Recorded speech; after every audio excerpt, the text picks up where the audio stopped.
Good morning, everybody, finally. I'd like to call to order the Door County Board of Supervisors meeting on Tuesday, February 22nd at approximately 10:10 a.m. Roll call, please. We can do roll call on the tablets. All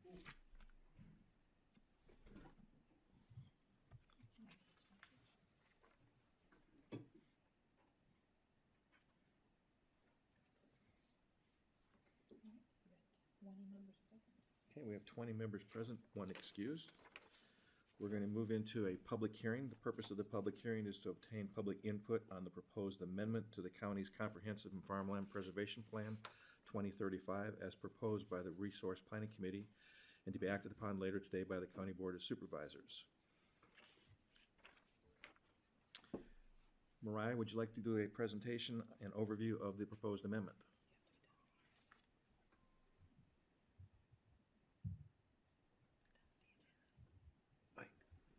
I'm sorry, before we start that, I need a motion to adopt the agenda. Motion by Bob, second by Minnie. You got it. Okay, it's already there. Got it. All in favor? Aye. Thank you. All right, Mariah. Mike. Mike.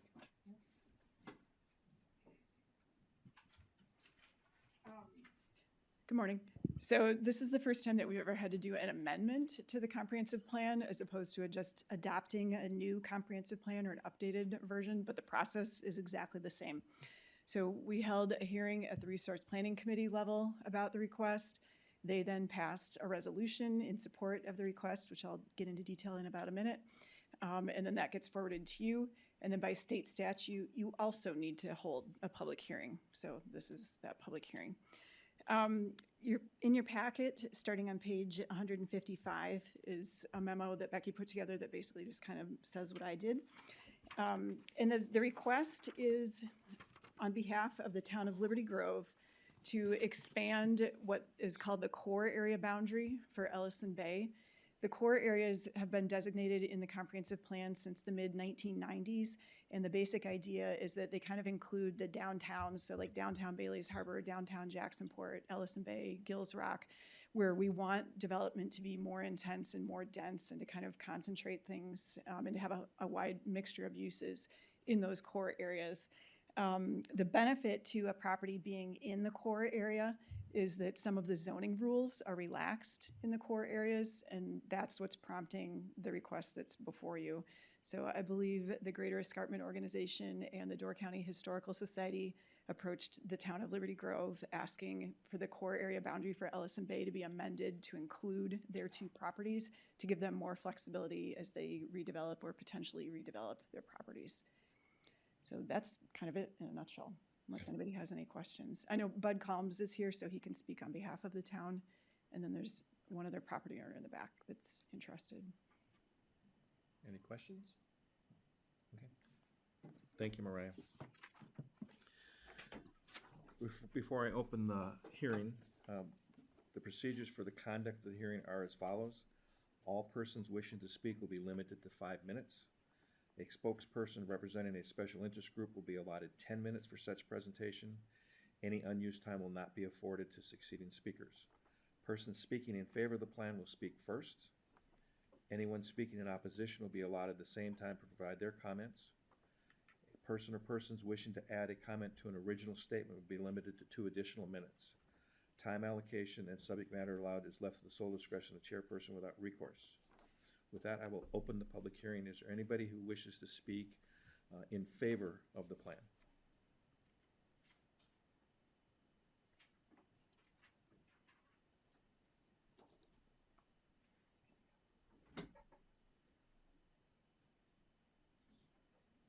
Yep, we'll turn the mic for you. I'm Bud Collins, administrator for the town of Liberty Grove. Just a little bit of background, the GODC was formed a few years ago in order to educate the public and promote cooperation on the escarpment that runs from south through Door County and Liberty Grove. And they have purchased some property on top of the hill, right on top of the escarpment. Excellent view of the harbor and the bay and part of the business district, if you will, of Allison Bay, right on the fringe. And they picked up speed in the last few years with getting this piece of property. Is this mic on? Yeah, that's what. Yeah, he's gotta get closer. Is that better? There we Yes, go. sir. All right. Thanks, bud. It's Thank you. picked up speed in the last few years, and through donations and moving forward with the building, they're hoping to develop an escarpment information center. What's hindering them, holding them back, is the core area boundaries, if you will. It's limiting the way it is now. It's just about impossible to put a new building up there. There's an older building there, which will be removed, and a newer building put in. Nancy will possibly speak a little more on that to promote their activities and information for the public. It's the town board is fully behind this project. We've worked with them over the last couple of years on it through meetings, budgeting, and whatnot. So we would appreciate your support on behalf of the town, so they can move forward on this very pretty interesting, informative project they've got going. Thank you. Okay. Thank you, bud. Is there anyone else wishing to speak in favor of the plan? Yes. Yes, please.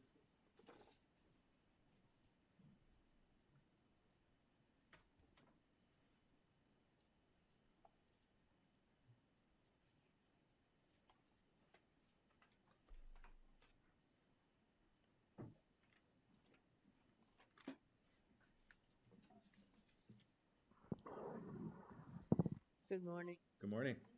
I'm Nancy Goss. I'm a town board supervisor, and I'm also the chair of the Liberty Grove Plan Commission. But today, I'm speaking as the president of GODC, the Greater Escarpment Organization of Door County. And we are the property owners at 11876 Highway 42, which is that very sad, dilapidated little wreck of a building that's currently being used by the fire department for smoke training. Just like the Historical Society, making this property part of the commercial core would grant us more flexibility as far as what we can do on the property. It's a very small piece. The current building is non-conforming to setback, and that's the second point of commercial core. The setbacks are relaxed. Would go from 90 feet required setback from the highway to 25, which would totally make the nonconformity go away. And there has been a lot more activity up there. We call it at the top of the hill, with the byways, kiosk and signage, the land trust, the new Grandview Park, the Honor Circle, Virginia Hansen's weekly garage sale, and now GODC. And we expect that growth and that amount of traffic to continue. It's my understanding the Historical Society intends, when opportunities arise, to expand its little collection of historical buildings. So we, and now I'm speaking collectively as a board, have discussed briefly, not in any depth, but the opportunity for that area at the top of the hill to become more of a community campus for the public, with activities of interest and education for the public, plus the beautiful scenery. So on behalf of the Greater Escarpment Organization of Door County, and also on behalf of Liberty Grove as a resident, I think this is a good idea. One further note, the property, the small property that the building is sitting on, owned by GODC, the building was constructed prior to Door County zoning, and it was constructed as a gift shop, and has been added on to, I believe, twice between then and now, has retained always the use of a gift shop up until 2017 when we bought it, and requested from the county to change the zoning consistent with what it had always been. And that was basically the first rule we had to follow in order to have a museum. We had to change the use from gift shop to museum, which was the best fit, and that required a commercial zone. It's been a convoluted process. So if there's any questions that I can answer for you at this time, I'd be happy to try. Thank you. Okay, thank you, Nancy.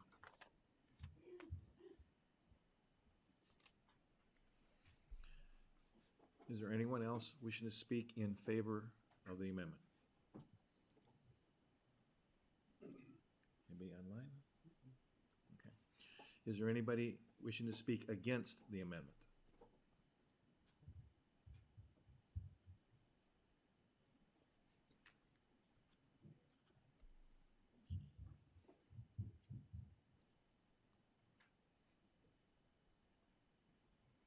I'm helping because she Sure. doesn't speak English very well. Can you tell them your name? My name is Maria Nestor. I live in Sister Bay. We bought land in Ellison Bay, and I want she will help me to explain you better what what are my questions, please. Okay. Sorry. We should need to get to the microphone. That's okay. Okay. You're right. Did everybody catch? So I'll just sit because I'll have the microphone near me. If you look at the map at your exhibit A, which is on page, sorry. Thank you.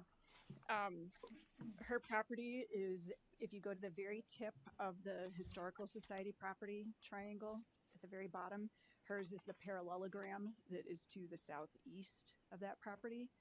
And as I understand it from our brief conversation in the back, it's not so much that she's opposed to this expansion. She's interested in how she can redevelop her property, and I don't think the zoning currently allows her to do what she wants to do. So she would actually like her property to be included in this. And I don't know if that would even be legally possible. Grant, you'd have to weigh in there. So I think, because she would like to subdivide and develop in a way that's not allowed by the Heartland zoning currently. What page is this on, Mariah? The map is the exhibit A to, 158. 158. Thank you. so it's the parallelogram at the very base of the Historical Society property. I'm not sure, Grant, if you want to weigh in on the legality. It seems to me like maybe just petitioning to rezone would be the way to go, They have to go through their own process. but I don't know. Yes.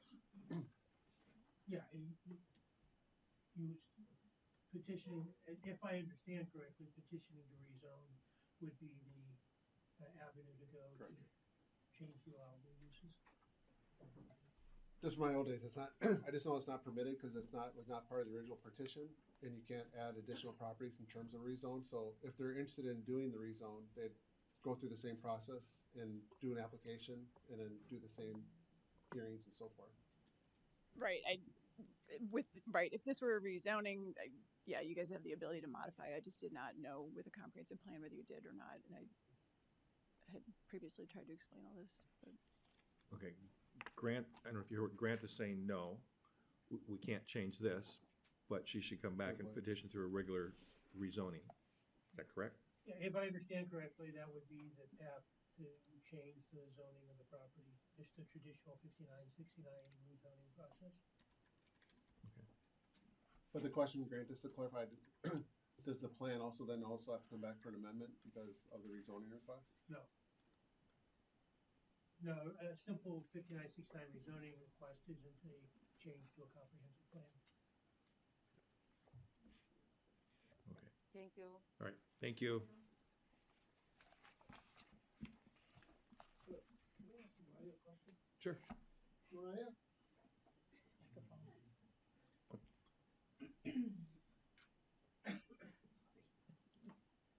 Would the regular rezoning that she would apply for allow her to do what she wants to do?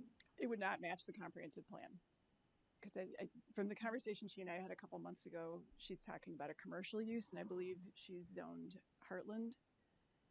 So she can't subdivide and she can't do commercial use on her property. So So the rezoning wouldn't help her out. Well, I mean, it would be up to you, the Resource Planning Committee and county boards to discretion to decide if you were gonna rezone her property. And like Grant just pointed out, it doesn't have to match the comprehensive plan. That's just one of the things that you look at when you consider a rezoning petition. So if her property could be included in the core area, which I agree with what's been said, that I don't think it can as far as how the statutes lay out the process, that would make it much easier for her to rezone. But I don't think that's an option. Could she get it included in the, could she get it included if she went through this process?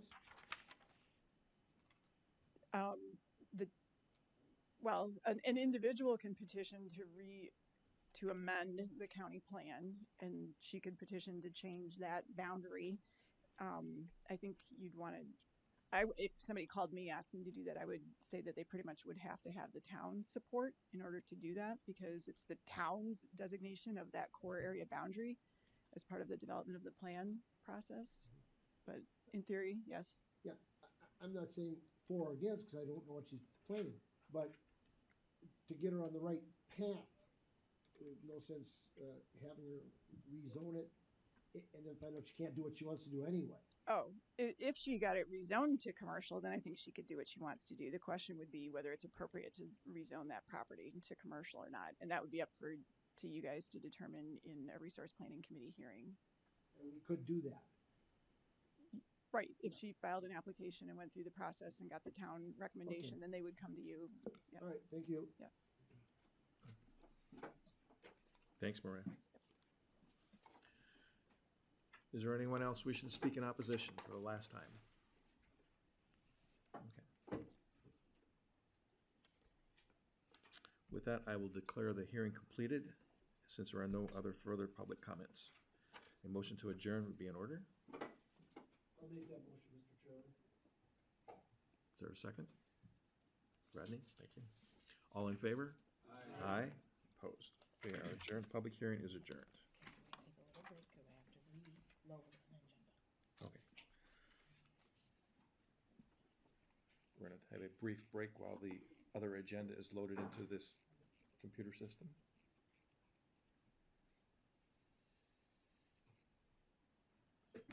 You're all gonna get booted again, so give me some time.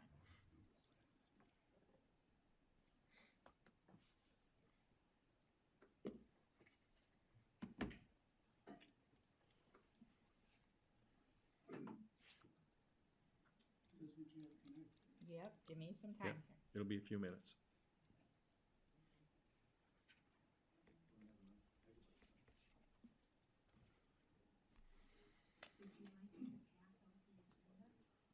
What? It's on the back. Yeah, it's on the We back don't- side. We don't waste paper around here. We're a paperless county, remember?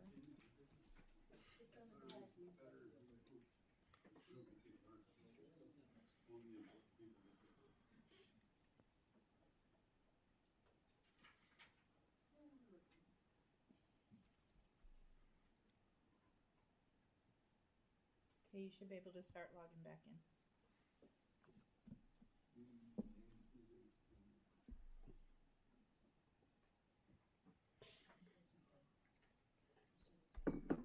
Yeah, please try to sign in.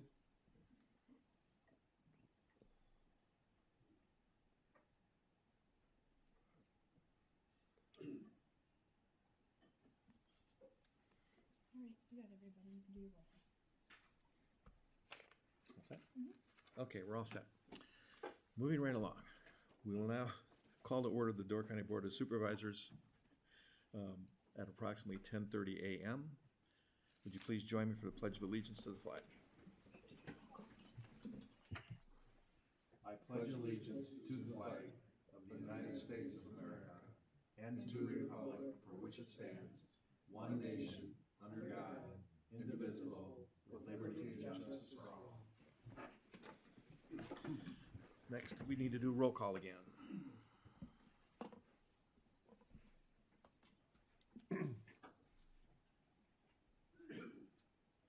Still got 20. Okay, we still have 20, that's good. One excused. Presentation of the agenda.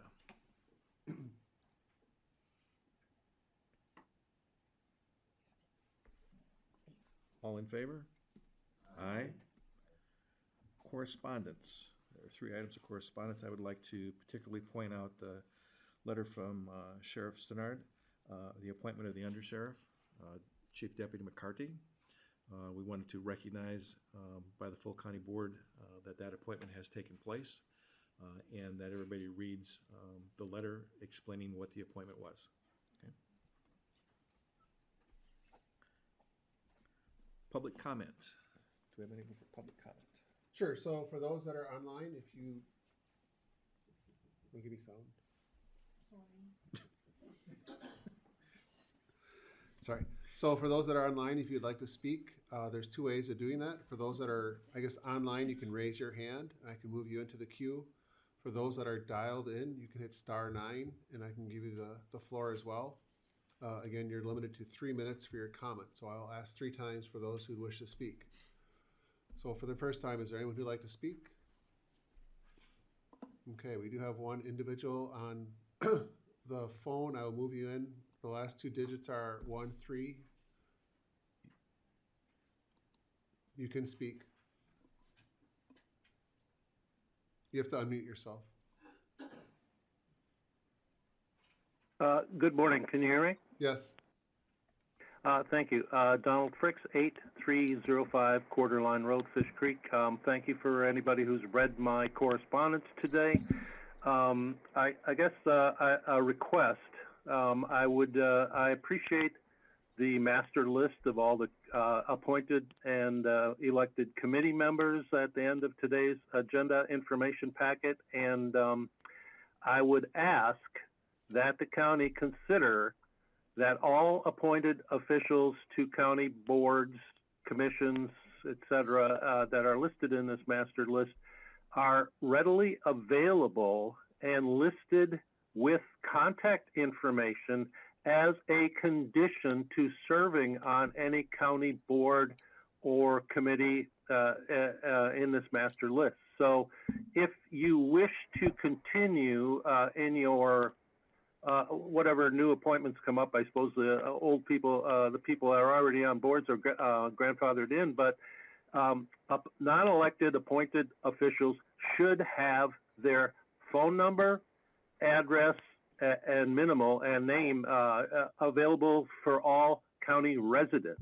So this needs to be a condition to anybody wishing to serve on any kind of county board, commission, etc. So that's my comment today, and I would hope that our technology can be improved a little bit here as far as recording the meetings. I think every committee meeting needs to be live streamed and be immediately available for people to view without having to log in through the county website. So thank you very much for that, and I hope everybody drives safe today as far as the roads. So thank you very much. Thank you. Okay, for the second time, is there anyone else who'd like to speak? And then for the third time, anyone else who'd like to speak? Okay. Okay. Is there anybody here in the audience that would like to speak? Okay. All right, that will conclude public comment. Is there any supervisor's response?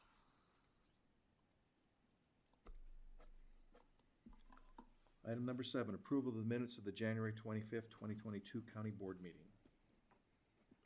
A motion and a second. Is there any changes, additions, deletions, grammatical errors, other remarks to be made? If not, by voice vote, all in favor? Aye. Aye. Opposed?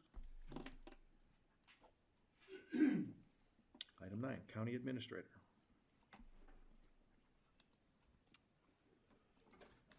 So I just moved, Sue, I believe you moved in as a panelist. I'll start with the COVID-19 update. I don't know, Sue, if you're available. I am here. Thank you, Ken. How's my audio? Perfect. Great. Okay. Good morning, everybody. This is Sue, Public Health Manager and Health Officer. This first slide is a timeline of daily cases in Door County residents since early in the pandemic, and you can see happily that we are way down from the recent Omicron surge. Omicron variant is virtually the cause of all cases happening across the country right now. In January, our 7-day average for cases in Door County was 84 per day. And in the last week, we've averaged less than 10 per day. We do continue to follow up with those who are diagnosed, providing we can reach them by phone. We also send everyone who has a positive test that's on the surveillance system, either an email or a United States Postal Service mailing with information about isolation and information for their close contacts. So testing numbers are also way down, less than 50 a day for Door County residents. And about a month ago, it was running up to 250 a day. The 7-day average positivity rate for testing across the state is down to 8.9%. And here in Door County, it's close to that, 9.3%. And just a month ago, those numbers were roughly double that. Please remember that the case numbers don't reflect any at-home testing. These aren't included in any data, state or local. And it's really hard to get a sense of how prevalent use of at-home tests is. We are getting a lot less calls with questions regarding at-home tests. So not sure if that's an indication or if people just are learning what to do with them. When people do call, we're happy to walk through isolation dates or any other questions regarding use of at-home tests. And so with those at-home tests, the metrics going forward that we will be considering more meaningful than the individual case counts are going to be hospitalizations and deaths. Next slide, please. So this is number of COVID hospitalizations in Door County residents, and you can see in January it's coming down again. That metric is going to be delayed behind actual case counts. So far in February, we have had 21 hospitalizations of Door County residents with COVID. Door County Medical Center, our local hospital, is reporting their inpatient census has been declining. And this is similar to what's happening across the state. I'm happy to report that currently only 30% of Wisconsin hospitals are reporting being at their peak capacity. As far as deaths, the total number of deaths in Door County since the beginning of the pandemic is equal to 49, and 8 of those deaths occurred in the last 2 months. Next slide, please. Oh, you're there. Thanks. This shows the age groups for the last month. And you can see, similar to last month, 23% of the cases are in those under age 18. The COVID disease activity level, despite coming down nicely, currently remains at a very high level across the state, including here in Door County. For this reason, it's still recommended that we mask in indoor public settings. We have been able to order N95 masks from the state, which will be given out free to the general public. We are partnering with our friends at the library to distribute them to the community. So please look for N95 masks to be available for free at all the library branches and our office by this week, Thursday. Does the general public really need to wear N95 masks? The first part of that answer to that is that medical N95s are still reserved for healthcare providers. And our strong recommendation is that when you're in indoor public places, you wear a mask that simply fits well and you can tolerate wearing consistently. N95s do offer the most protection, but they can be difficult to tolerate and must fit really well to be effective. On our webpage, we have more information about masks. Next slide, please. Vaccine will continue to be a top priority. State data tells us that those unvaccinated are hospitalized at a rate 10 times higher than those fully vaccinated, and those unvaccinated have a death rate 14 times higher than those fully vaccinated. Across the state, 63% of the population has received their first dose of COVID vaccine. And you can see in Door County, we're higher than that at 78%. And this slide also shows the percentages of vaccination by age group. And our vaccination rate for all age groups is better than the state average. We continue to be one of the top counties for percentage vaccinated. Don't have data yet on booster doses. The Department of Health Services at the state tells us they're working on this coming soon and should be at county level. So I'm looking forward to that. Next slide. This is the flyer for our next Sister Bay vaccine clinic. Our new COVID coordinator, Bill Hartman, has made this flyer and has helped breathe new life into our efforts. So that's been great. We are giving fewer COVID vaccinations. That's a state trend. We continue to offer clinics in our office, Sister Bay and Washington Island, on a regular basis by appointments, or walk-ins are welcome during the timeframes that we have clinics also. You can schedule an appointment online on our website or call us, or as I said, walk in during clinic hours. As always, the COVID vaccine is free. As the flyer says, we hope we're near the end of COVID and vaccinations will help us get there. That is the end of my report for this morning. We have any questions for Sue? Susan? Yeah, you referred to the N95 masks. What's the suggestion? I mean, do you get one and then you clean it, or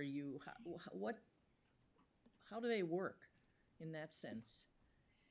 Good question. So any mask, whether it's a procedure mask or N95, you can wear it for about, they say for medical professionals about one shift. So here, when I wear a procedure mask, which is what we wear in our office when we're in shared spaces, after a day or so, when it seems to look soiled, or if it's gotten wet, I switch it out. That's not really an exact science, but you can wear it more than once, like for more than one grocery visit. But if it takes some wear and tear or gets soiled or wet, then it should be replaced. Thank you.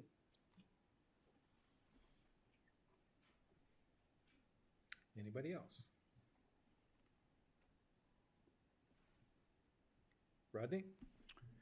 Yeah, I just had a question for the county data. Is there any data on people who've had the virus twice?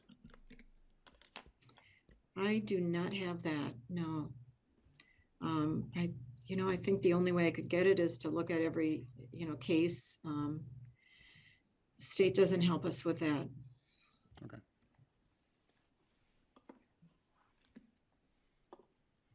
Any other questions for Sue? Okay. Thank you, Sue. Thank you. Okay, then just for the other updates, obviously there's my monthly report on our operational and capital projects. If there's any questions on those, I can definitely take that. The one area I did want to just provide a little more detail on is just the update on our diversity, equity, and inclusion.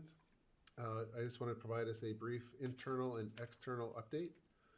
So internally, we did complete a survey. I'm in the process of finishing up the results of the survey, and we're going to do an email to all employees just on the results of the survey that we conducted, just in terms of what people's perceptions are. So that'll be coming out. And also as part of that, we're also looking at instituting at least 2 specific trainings this year. One would probably be within the start of the second quarter, thereabouts, and then one would be towards the end of the third quarter. And the exact training and content for that is we're still, researching that internally in terms of what options are available. Externally, I have been meeting with my external stakeholder group, and we actually did put out our request for, proposals, and we did get 3 firms that we looked at. And the proposals are really hoping to work with the external stakeholder group in facilitating the process moving forward. And by the process moving forward, they're looking at assistance as far as getting data from the community in terms of the perceptions and facts related to diversity, equity, inclusion. So that's part of the process. And then from that process, we'll look at analyzing that data and then putting together, a plan of action that would be used to move forward. In terms of the one that was selected, we're hoping to work with NWTC. This is on their, what they consider their corporate side of their training. And right now, it hasn't officially started yet, mainly because I'm still raising funds from our stakeholders. So the county is participating towards the cost. And I do have most of the funds raised. I have one grant application I'm waiting on. So once those are all announced and awarded, those will come back for acceptance. But I'm hoping that that'll be decided this month with the project starting next month in terms of us moving forward. So with that, I will turn it back over to the chair. Any questions on his report? Okay. Susan? Question for Ken on the diversity update. Is a list of the stakeholder groups published anywhere? So that we were to know who is in the group? I don't mean necessarily the individual so much as the organization, if there are representatives. Yeah, what we're hoping to do, I guess this initial group was this individuals that we tried to gather as a working group. So it's not a formally endorsed committee or body. So once we, I guess, start the group, I'm going to be asking those stakeholders if they would like to be formally part of that process. And then once we have them, I guess, officially signed on, that's what we'll publish or let them know that they're part of that group. Good, thank you.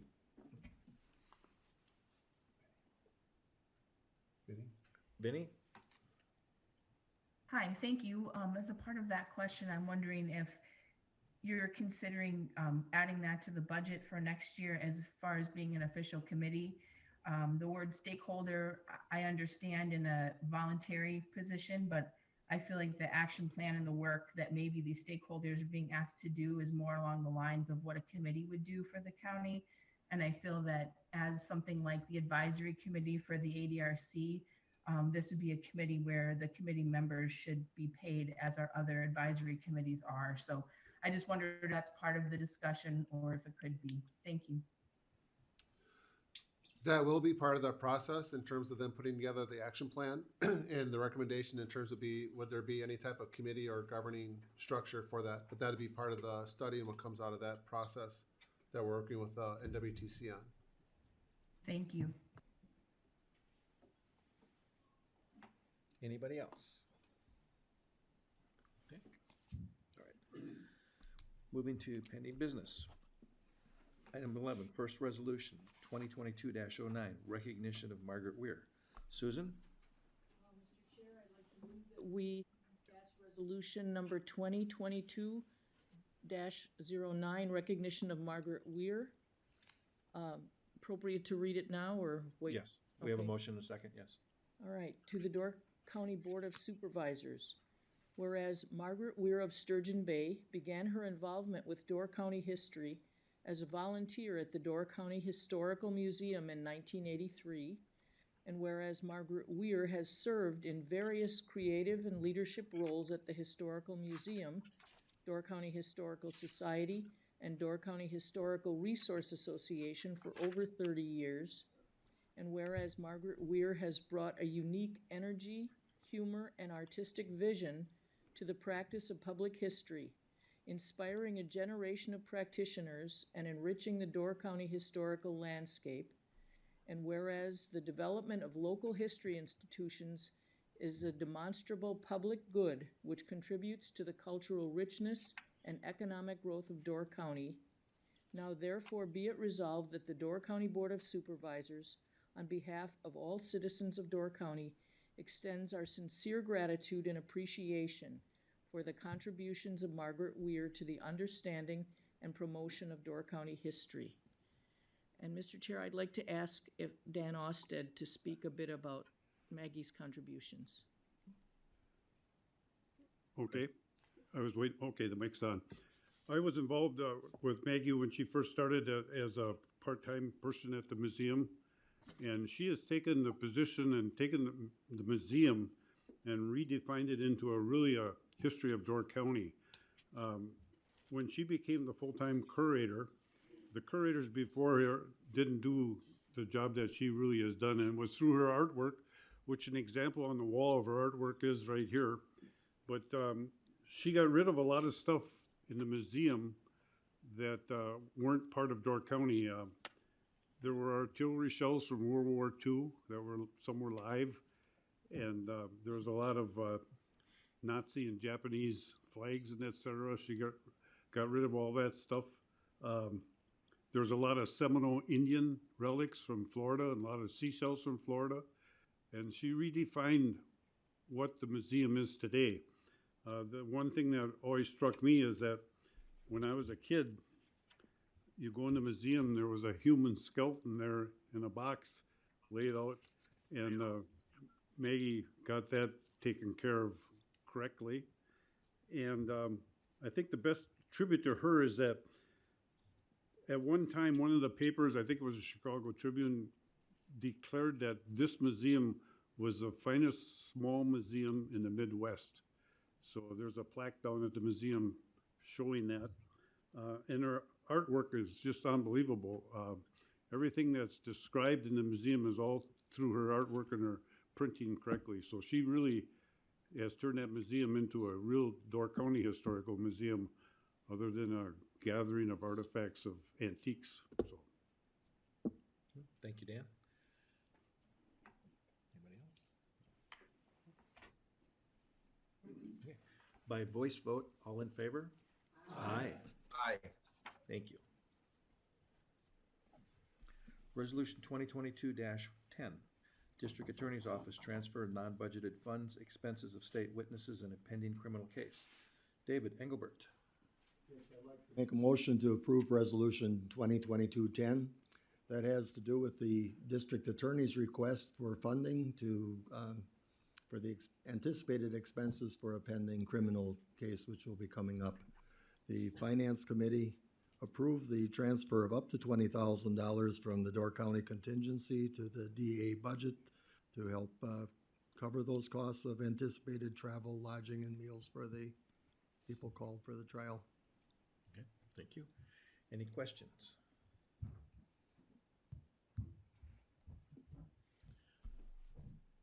Roll call vote, since we involve funds. Yep, and 2/3 on most all of these today. Okay, and I've just been informed by most of these transfers that we're talking about today on the agenda, all will require a 2/3 vote. Oh, you have David? Sorry, David. Go ahead. David? Actually, more of a technical question. Underneath the travel, I happen to notice in the note on page 16, they had 50 cents per mile. I'm just kind of curious, do they get paid differently than the federal mileage?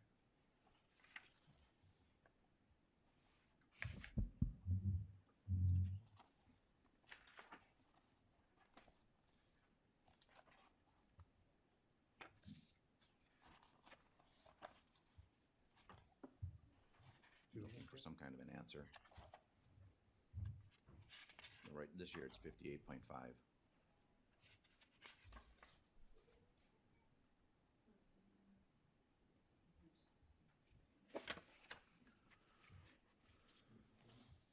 I don't know.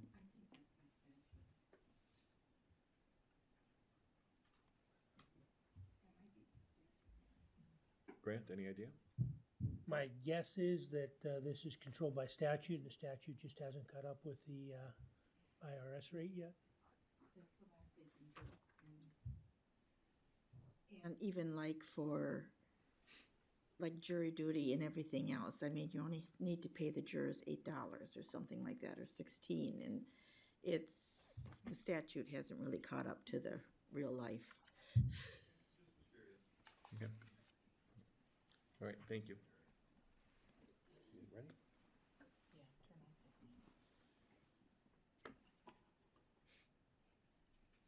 the Okay.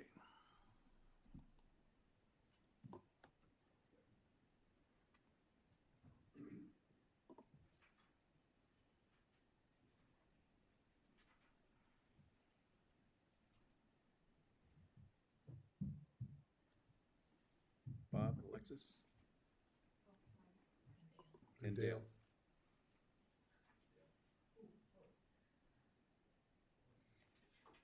That is passing the vote of 20 yes, 1 absent. Thank you. Resolution 2022-11, Wisconsin Statute 65.90 sub 5, Wisconsin Statute Transfer of Funds, Statute 980.08, Wisconsin Statute Residential Options for Sexually Violent Persons on Supervised Release. David Engelbert? Yes, I'll make a motion to approve Resolution 2022-11, which deals, as just said, with the 980 housing for the sexually violent persons on supervised release. The anticipated cost for that project, there was $400,000 that was budgeted.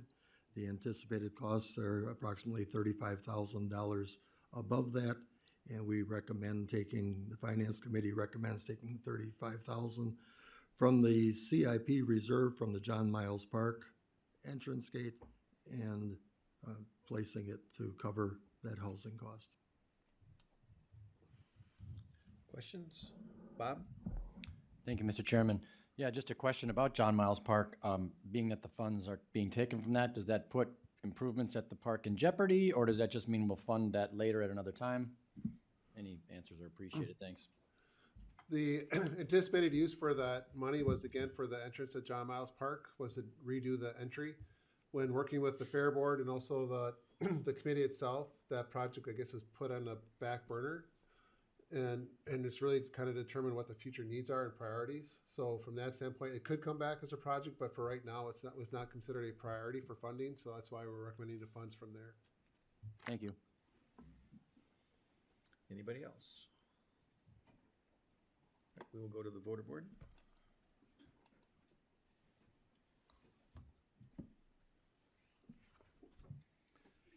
That is passed on a vote of 20 yes, 1 absent. Resolution 2022-12, Wisconsin Statute 65.90 sub 5, transfer of funds and authorization to proceed with Phase 3 Highway and Airport Department Salt Brining Operations Project. David Engelbert? Yes, I'll make a motion to approve Resolution 2022-12, dealing with that salt brining operation at the Highway Department. That resolution or that effort has come to this board 2 or 3 times now. I guess this should be hopefully the final request for funds. Originally there was $200,000 budgeted, and with the latest bids, the cost is $354,000, leaving a shortfall of $155,000 that was approved. The project was approved at a joint meeting of Facilities and Highway, and the recommendation from Finance is to take the money from the Highway Department cash account. Any questions?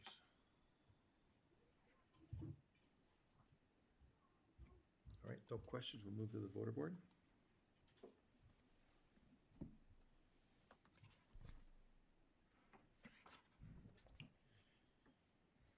That's passed on a vote of 20 yes, 1 absent. Thank you. Resolution 2022-13, support for Charter Communications PSCW fiscal year 2022 broadband expansion grant application for the towns of Claybanks, Forestville, Nassau, Sturgeon Bay, and Sebastopol. Susan? Mr. Chair, I move that we pass Resolution 2022-13, support for Charter Communications, Public Safety, I don't remember, CW, for the fiscal year of 2022 broadband expansion grant, towns of Claybanks, Forestville, Nassau, Sturgeon Bay, Sebastopol. Thank you. Ken, do you want to give an overview? Sure, I'll give you a quick overview. So there's actually, I'm going to cover actually both resolutions because we're talking about both broadband. So we're aware of 2 areas that are actually going to be submitting for applications. One is the town of Bailey's, and then obviously one is hitting the multiple towns that you'll see on the exhibit on page 25. Again, in terms of what we're doing, in terms of our contribution, is, if you recall, when you submit a PSC grant, that what they're looking for is obviously what is the project design, how many are being served, but also too then they're looking for their partnerships. In other words, are the towns invested or participating in a project, and likewise support from the county. What we did at Finance, and I actually did this hand out an update because I did get some clarification on one of my my things that I made a mistake on. But what we're trying to do is to say for broadband in general, how do we participate equally across the county for all these projects moving forward? So what we did is we did a snapshot in time of all the existing addresses. We did that through our GIS system. And what you'll see on that spreadsheet that I handed out are all the, I guess we're considering address counts that could be impacted by a project moving forward. Then you'll see down the list is, do they qualify? You'll see in most cases for the towns, there's yeses there. And in the cities of villages, you'll see some no's and then one yes for the village of Forestville. Again, the no's are really based off the PSC maps in terms of what they considered areas that are underserved. So it's not us saying no, it's more of what they would qualify currently right now within the PSC. So that's where the no's are coming from. When I presented this at finance, I also had the town of Washington as a no, but really I had to clarify that. So the money that we contributed, there was two parts of it. One was towards the fiber, which is more of a county infrastructure, was what we're contributing. But there was a second part of our contribution towards the town of Washington, which is the NTSI grant, which is a different grant, not through the PSC that they're working on. So long story short is that depending on the award of that grant, I guess we feel that it'd be equitable to also include the town of Washington in terms of the funding for that. If they would get the grant, that NTSI grant, it'd be that 29,000 minus 10,000. But the main idea is just to show the county board is what is our potential, not liability, but what would be our total contribution if every single house would get an application in for broadband service, which to me would be woohoo, right? Our total liability about $463,000. Again, there's going to be areas within the towns that have existing service, so some of these addresses you'll never see. But in working with Steve, and again, our allocation, when we get to the ARPA funds of how we're doing those allocations, what is our potential impact? And we're saying that about $463,000 of that could come from ARPA funding in the future as the towns continue to apply for projects. So anyways, long story short, so what you're seeing before you is, I guess, our resolutions of support. This would be obviously attached to the grant applications themselves for both of these projects moving forward. And I guess the main category that you'll see is under the whereas is we're actually doing a contribution of not specified in there. It's more of a $25 per passing. Again, we're waiting for the final counts. For Bailey's, I believe it's the full 1,518. But for this project here, I actually have a call tonight to actually finalize the counts for those numbers. It's approximately right now about 969. But each one of those would be, I guess, divided equally between their towns and their contribution, and we'll track those expenses going forward.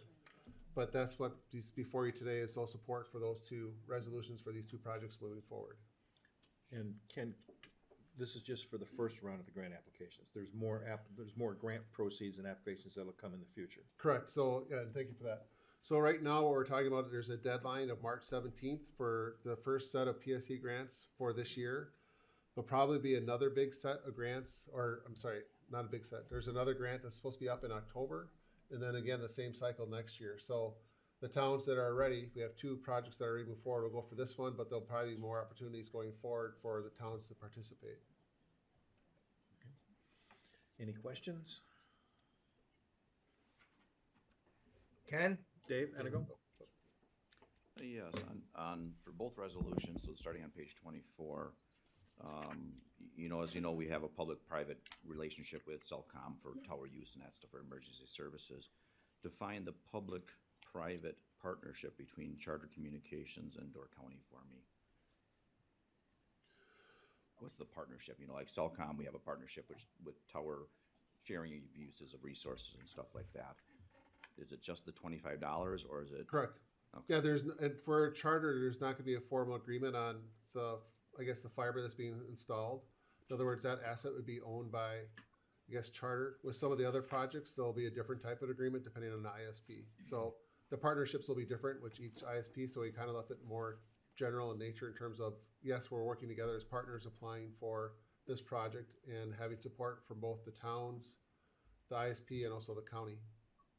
Okay, because quite often I don't remember seeing private partner used as a term in the other versions of the similar functions where we're just basically supporting it by money.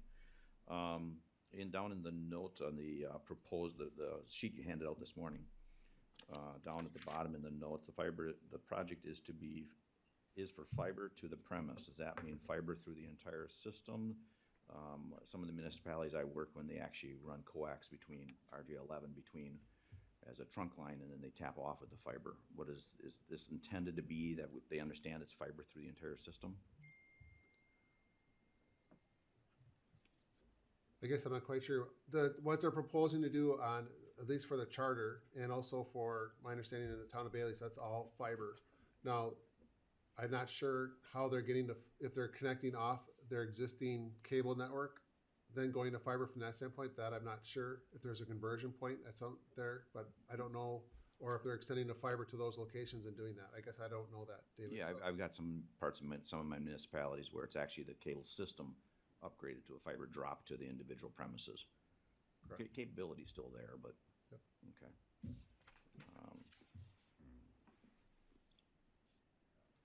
Kara? One other question is on page 25, the map. If you look in the upper right-hand corner, part of that project is actually in the town of Jacksonport. I'm presuming this is where the resolution only references Sevastopol for that portion of it. Is that being part of the support as well as the Jacksonport Township, which I'm aware the township is fine with, but I know they haven't gone through any resolutions yet.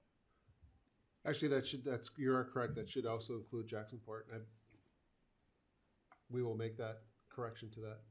Because I know they haven't had a meeting yet to support it. They just have, it's a Right. scheduled meeting. They're in discussion, so I guess that if that goes forward, we would add that as a friendly amendment to the resolution. So do we need to add that now, I guess is what I'm getting at. Yeah, I would say yes. Okay, so then we need to make an amendment, correct? That would be the appropriate statement?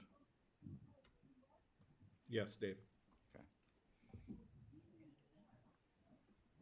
So you want to make the amendment, Dave? Trying to figure out where it's all listed. Basically, wherever the list and Sevastopol, it would be amended to say, comma, Sevastopol and Jacksonport. As an Yes. amendment. Right. Yeah, that's fine. Yes. The understanding is we're gonna add Jacksonport throughout the resolution, including the title. Title, and then I see line 2 also references Sevastopol, is another list of the towns. Okay. That would be my motion. Can you amend Sorry. that on your, thank you.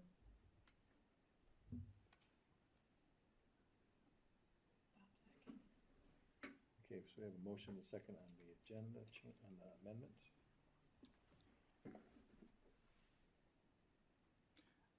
One last note, my only concern really is the look, act, and feel of cherry picking, but I know the towns seem to be acceptable to it.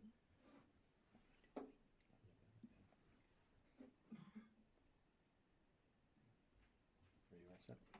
Okay, so we're gonna do the amendment by voice vote, but we'll do the voter panel when we do the entire resolution.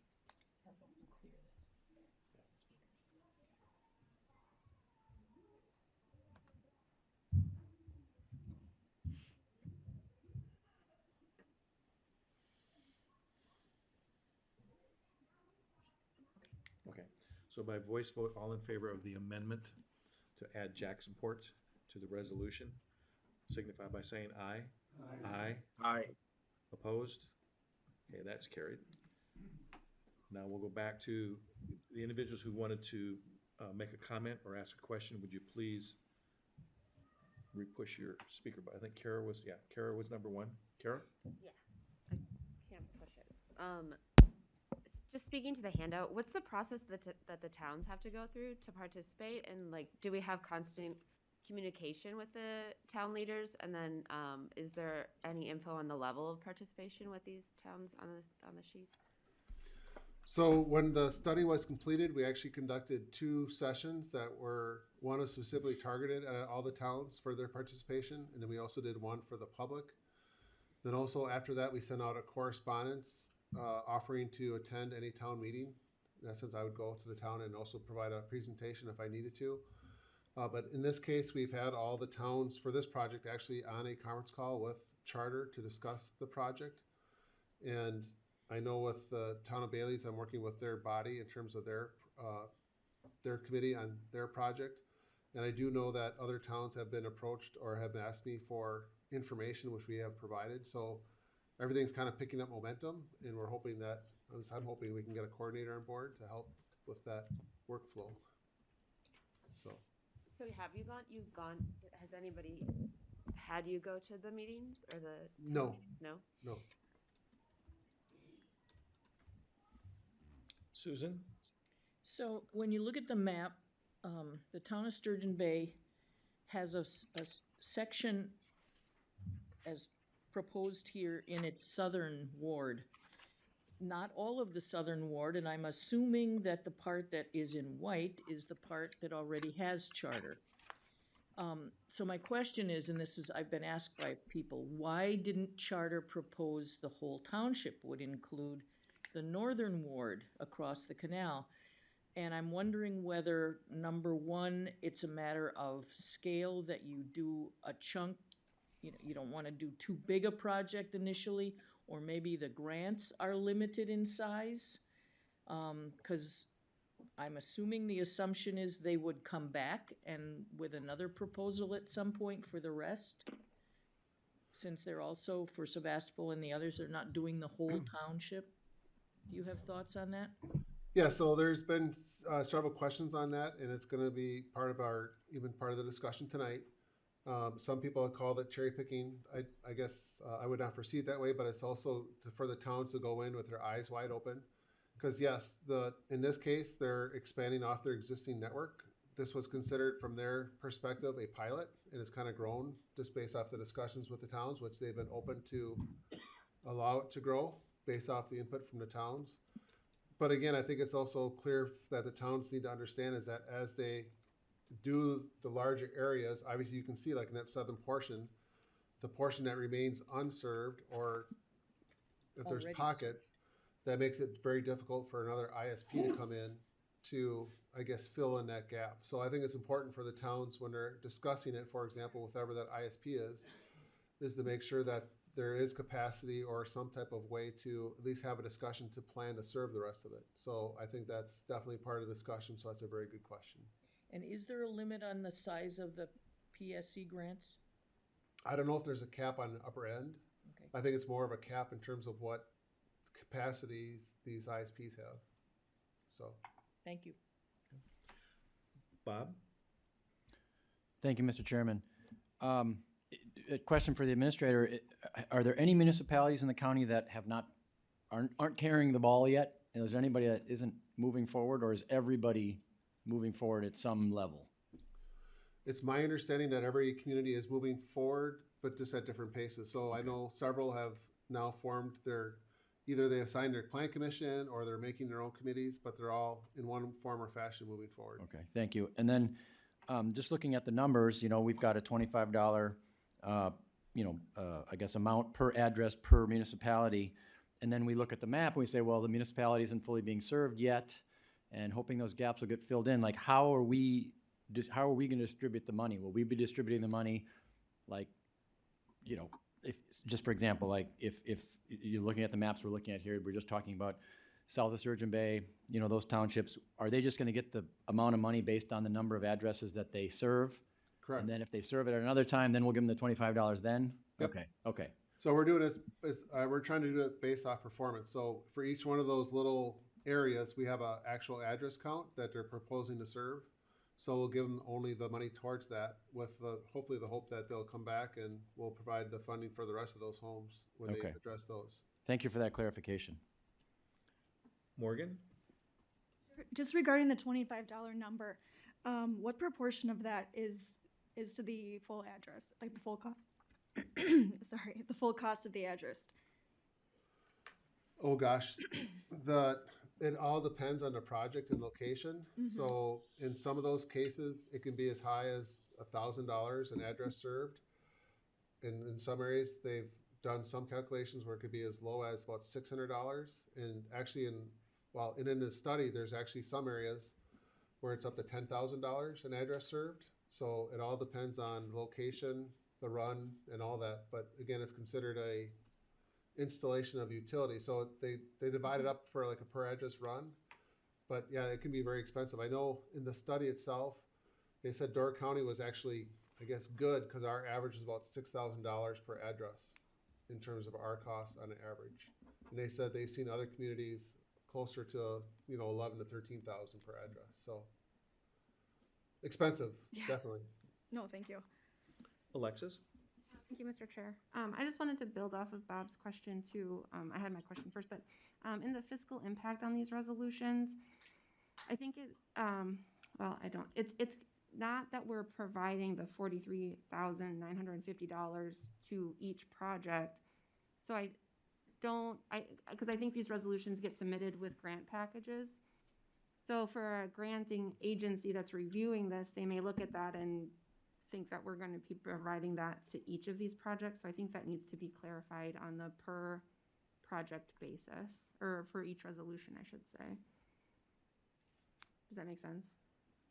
So I mean, I know it makes sense to me, so. Yeah. Thank you. Okay, I know what you're saying. Yeah. Oh, got it. Vinny, I'm sorry. Vinny? Thank you. Just to quickly recap the process, or Ken, maybe in the future, if there's the towns, obviously you mentioned that they create either through their planning commission or through a committee a plan to address broadband. Are you seeing a difference of whether the town is, meeting with a provider, and then the next process would be looking at grant applications and then looking for the county support? I've had some questions through the town of Gibraltar too, and like what the best way to engage that process is. So I think that's what you had said, but if you could just kind of quickly recap what you're looking for with participation from the towns. Sure. So there is not an exact template out there, but the best model we have so far is really the town of Bailey's, and their commission actually did a presentation at the Towns Association meeting in terms of their process, and he's actually gone, his individual's name is Kurt, he's gone to several towns and presented in terms of how to move forward. But again, really what we're hoping for is that the town would create their committee, whether it's a new one or the plan commission itself, so that way we have an individual or a group that we know that we can talk with. And then it's really one for the committee to understand what the study is proposing and understanding what the study is saying. Then you need to, in essence, somewhat engage in determining what they have in terms of existing providers or areas that are not, I guess, served. And there's resources for that. And then it's actually then, yes, it's starting to work with trying to identify potential ISPs, which we have, a process for that as well that we can share with them. But then also then starting to work on building out that project, which is getting a little bit more into the weeds now, but you're actually looking at an engineering study and so forth to start building up that project proposal. That way you can actually apply for a grant. So there is some legwork that has to be done, all those steps prior, before you're actually ready to have enough detail to submit it into a grant application. Thank you. One last clarification on that is, presently, in not having a coordinator to do this, what can the town expect as far as engagement with that process now compared to what a coordinator would be doing? Just to recap on that, because it helps understand this process. Thank you.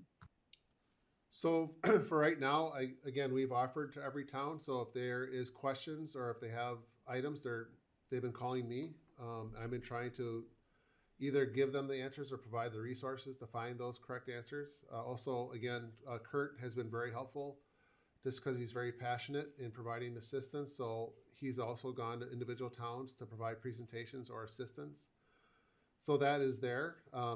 What I foresee in the future where we have the coordinator online would be is that we'd actually formally, instead of offering the invite and have them call me, is we're going to have that coordinator go to every single town meeting, introduce themselves, and actually engage with those towns on a more active and proactive, I guess, process moving forward. Thank you. David Enigal? To build off of Supervisor Hein-Peter's question on the fiscal impact, I too questioned the verbiage because it can be misleading if you're not fully aware of the project-wide. To that amount, I was looking at maybe, in the future resolutions, changing something to the effect that when it says estimated total contribution of, it should be more like the estimated total contribution county-wide of. That will help clarify that aspect of it, that we're not looking to spend $433,000 on just this one resolution. The other thing is, with the revised numbers that you gave us this morning, that number should be changed as well, correct? Yes, that is true. So that's just an update though, right? Yep, we can update that, yes. Okay. Thank you. Thank you, Dave. Susan? I'm just wondering if you could give us an update on where we are in the hiring process for the broadband coordinator, if we're anywhere at this point. Applications are in. I reviewed most of those yesterday, and I'm meeting with Kelly to set up interviews. Thank you. Any other questions? All right, we will go to the voter board.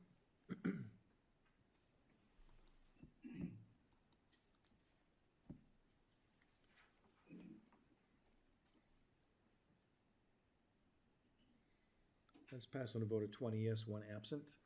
I'll give you a heads up. After we do the next resolution, we'll plan on taking a 10-minute break.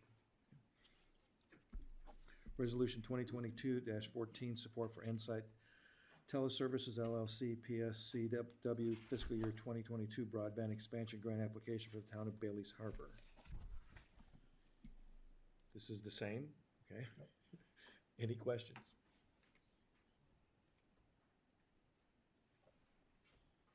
David Engelbert, I'm sorry, Engel? Broken record, this is more the direction that I was looking forward to seeing these resolutions come through municipal-wide rather than specifically picking the higher density or easier cable runs. Ultimately, while the estimated total cost average across each address is $6,000, as you remove from profit lines sections that are more dense, those other entities that might bid on the less dense population areas are going to go up in cost. That's it. Thank you. Okay, thanks, Dave. Any other questions or comments? We will go to the voter board.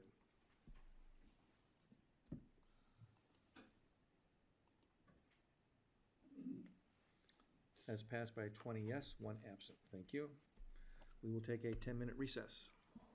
We are now back in session. Moving right along, Resolution 22-15, Door County Strategic Initiative Plan for the Use of American Rescue Plan Act Fiscal Recovery Funds.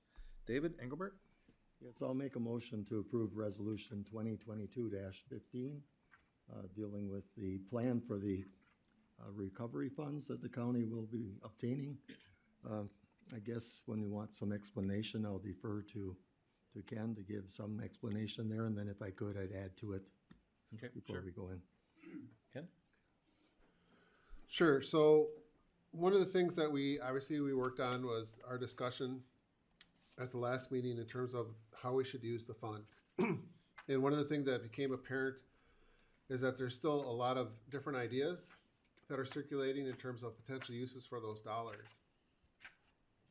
And one of the things that we had discussed, and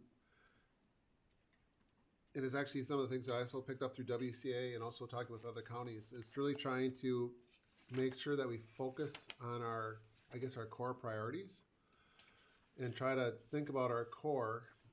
And then once we identify what those core areas are, then you can start to really look at the opportunities within each one of those cores. So what we put together, or we had a discussion, and I talked with David, our chair, on this one in terms of bringing this forward, is what we're calling is really our strategic initiatives. So in other words, going back to our goals and our missions of the organization itself, but then also from even when we did the retreat, we had some pretty clear, consensus in terms of what we considered our goals for the county, or what we consider our strategic initiatives for the county. So really what we're looking at here is just allocating those funds into those strategic initiative areas. Whether we call it, when we first started with the idea, we thought just call them as almost like buckets, for example, or in this case, we're calling them strategic initiatives. So in essence, what we have is a series of 6 initiatives that are identified within the resolution. And I can just kind of maybe just walk through those. So the first one is Initiative 1 is our affordable housing. And for each one, in this case, we're allocating the $1.2 million. This one I would consider pretty thoroughly defined in terms that we know exactly where the funds are going and how they're being used. So that 1.2 to me is very accurate. The next initiative is the broadband. And again, that's one of those areas where we didn't know exactly how we're spending all that money, but I think now we have a clearer idea, both in terms of using the funds towards the coordinator, but then also now our matching dollars towards the communities moving forward with their grant applications. The next initiative is we're calling this the environment. And with the environment, we actually have two projects that are specifically really defined. Obviously, there's a resolution next in terms of both the water quality and the invasive species. But again, if there's funds left over, we're saying that there's other areas that we could use for conservation of soil and water resources. It's one of our priorities for the county. So that's what we meant by that initiative there. But what we're saying is that we're allocating that much money initially towards those initiatives within that category. Initiative 4 is considered health and human services. We put that at 1.2 million. Again, we're looking at the transitional housing services that Joe's been working on, and we had a discussion on that. And likewise, also the child care initiative. But then also there's a lot of ideas in terms of that are brought up in terms of mental health, and some of those are nonprofits, but also too just mental health in general of what we need within the community. So again, this would be one of those areas where we'll go through those projects, and if there's funds left over, we'll rely on Health and Human Services to determine what's the best way to spend those dollars to address what our top priorities are. And we'll have them come forward and then put together that proposal for us. Then Initiative 5 is we just call the public health, safety, and protection. Again, for that one, this is our partial of our response to the COVID. So we have our emergency services project that Aaron had put together in regards to that project. There's a discussion in terms of premium pay for essential workers, which was discussed at the admin committee. And they actually made a resolution for that would come out of this this initiative or this bucket of money. And then there's obviously then also the uniform signs are still within that category. And then the last initiative is this reserves. So the discussion at finance in terms of what would be considered reserves is that on some of these projects, we're not sure where they're going to end up, how they're fully vetted. But the idea would be is that we'd have some of those monies set as reserves, and if some of those projects are deemed a priority, some of that reserves could go towards those projects. And again, I think it's been said through WCA and some other sessions that we've all been involved with. There's not a rush to spend the money. It's nice to know to start putting together your planning for it, but there's no rush. So as things start to happen with whether it's the environment or health and human services or wherever it may be, there might be an opportunity to where we need some more of those funds. And that's what the thought process was at finance in terms of that reserve itself. So with that, I can turn it back to David. He said he wanted to make a comment as well. So. Yes, thank you. Yeah, I think that was the discussion at finance that day.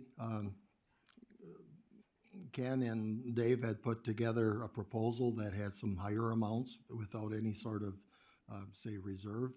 But as I also talked with Dave the night before finance, and we thought the idea of some reserve to help cover, you might say, overruns in certain areas, additional work that you might want to do that weren't completely defined right now. As you said, the WCA has ideas. In our counties magazine, the executive from Portage County, also indicated it was his own personal thoughts, but his recommendation that we counties maybe approach this a little slow, try to work it into what's happening with your budget because things are so uncertain as we work in those areas. So all of the areas, or many of the areas, were increased from what was brought to the county board a month ago. I think a lot of the comments from that day were taken into consideration.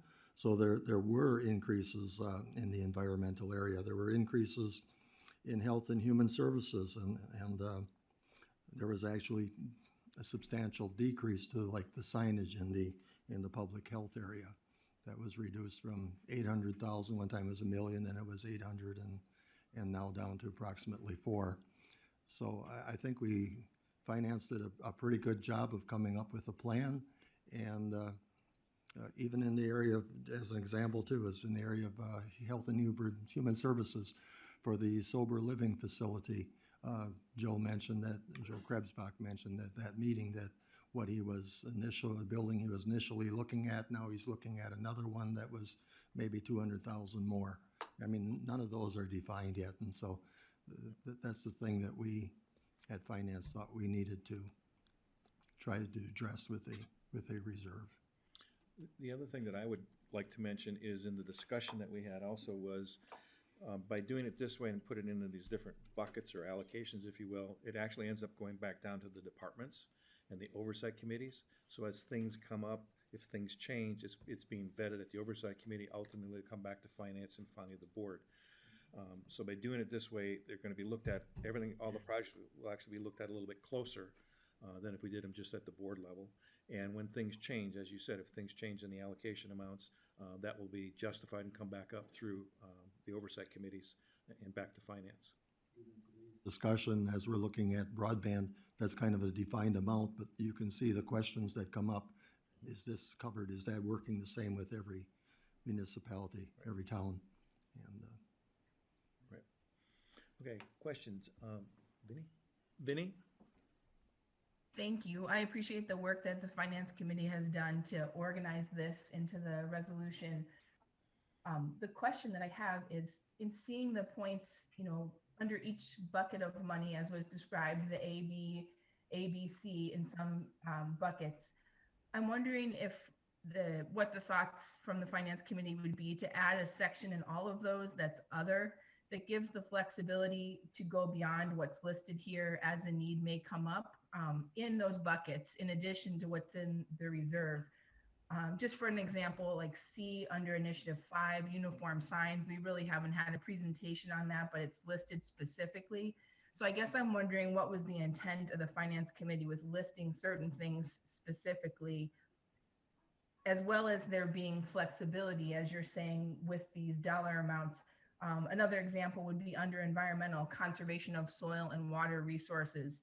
That's pretty specific. So if there are other things that were for the environment that weren't specifically soil and water, could a department still apply for that? I guess I'm just trying to see where the flexibility is, and maybe a solution to that would be to able to add an other category in each of these initiative areas. Thank you. the intention of finance was that this one particular fund, the reserve, could be requested by any of those departments as they were developing some projects. You're right about the signs also. That's something that actually is in, I believe, in the 2023 CIP. It's something that the RPC and the zoning department will have to start working on for this year's budget. They should be coming then, I would think, with a more precise number to finance, and there may be some other options there if it's to free up some of that money if it works in the budget that way. But those are some undefined numbers at this time. So are departments able to ask for other things that are not specifically listed under a letter here? That's kind of what I was trying to get at, because as it's written in the resolution, it's kind of vague whether or not other things could be included. And I guess I was, just entertaining the idea of amending this to include an other category under every initiative, to just give that possibility as needs may change and as dollars may change as these are developed more. I guess I could clarify. So again, under initiative 1 and 2, I thought those are really well defined in terms of I don't foresee us using additional funds in other areas unless something would come up, and that could obviously be modified. The main, I think the main thrust, and I'm working with Grant and putting this together, is really the initiative title. So under the environment, obviously the first two projects are really defined. We just put down conservation and soil and water resources as a global statement. Now, whether that's, how that's interpreted, the intent is not that you can't consider another project. I think it's more related to the topic of the environment in terms of our priority in that sense. The initiative 4, as far as health and human services, I think that was a main push, was all the comments we received both from the public, but also comments in here was really towards some type of mental health and related services. Now, if there's other priorities, I think the main idea is health and human services as the main initiative topic. So I guess it's not written in stone. I guess I'm trying to say that in my mind, the idea of the resolution is not to be so prescriptive that you can't have any types of discussions beyond that. It's really those categories that are the main thrust, And within that, we're gonna try to focus on our priorities, but I think there's flexibility to look at different options coming from the home committees to say that this is the best way to use those dollars. Right, and I'll add this, that was part of the discussion, was having us go back to the oversight committees and to the departments. They know best, so if there is something that changes, or there's a different priority, or some other funds take care of something that's in here, it will allow the departments to come back up through the oversight and through finance to make any additions or deletions that they felt were best. Dave, go ahead. You know, these ARPA funds are really separate from our budget, and so these projects are chosen. And as I said, it isn't often that you're maybe able to come up exactly with precise dollar amounts at this time. And I guess we can look to our regular budget items and projects that we have today. Even like this morning, we approved almost an extra $200,000 that weren't anticipated in certain projects. And these ARPA funds, any estimates above what we have been given at this point, we would not be going to the county general fund, I don't think, to cover those. And so try to have this reserve within the ARPA funding to cover any sort of overrun or underestimation, however you might describe it. Right, thank you. Alexis? Thank you. I just wanted to thank Chair Engelbert's leadership on this and the administrator's work on bringing this resolution forward. As I've said, budgets reflect priorities, and these initiatives are definitely key to the county's core plans. I hope we can all be flexible, as Supervisor Shomo has indicated, as we move forward with these projects and allow the specific oversight committees to do their work. This is a strategic document, and from a high level, I think this really helps staff and the board move forward and get these projects in motion with these historic dollars. So I just wanted to make that comment and say thank you. Thank you. Vinny? Thank you. I think maybe my question is for Grant, which is, as the resolution is written, does it allow for other projects that aren't listed? I know what the intent is, but I'm just wondering if it allows for it as it's written, and if not, I'd like to amend it to include other in each of the initiative categories. I'm just thinking if in the future, if this was not, the intent was lost or wasn't known by a new set of county board members, would it benefit to have other in the categories? Yes, Vinny, the way I view this, the resolution is a policy directive. And as was stated, it's goal-oriented, not prescriptive. So within those 5 categories, somebody, whether it would be a department head through an oversight committee or the county administrator, may bring something forward that is not specifically listed under each of the 6 initiatives, as long as it falls under the broad category of each initiative. And that could be vetted through a resolution that starts with the oversight committee, goes to the finance committee, and then county board. Thank you. Anybody else? Dave Enigo? Thank you. Under initiative 5B and C, could you give a little more clarification of how they'd be used, both the premium pay aspect and then the unified signs? I'm assuming the uniform signs is the addressing signs. I don't know why we changed the name, but this would. Lee? Okay, the premium pay for essential workers, that's a prohibited, or not prohibited, a accepted use of the funds. Again, there was, at the admin committee, there was a discussion of providing a premium pay for the public health department workers.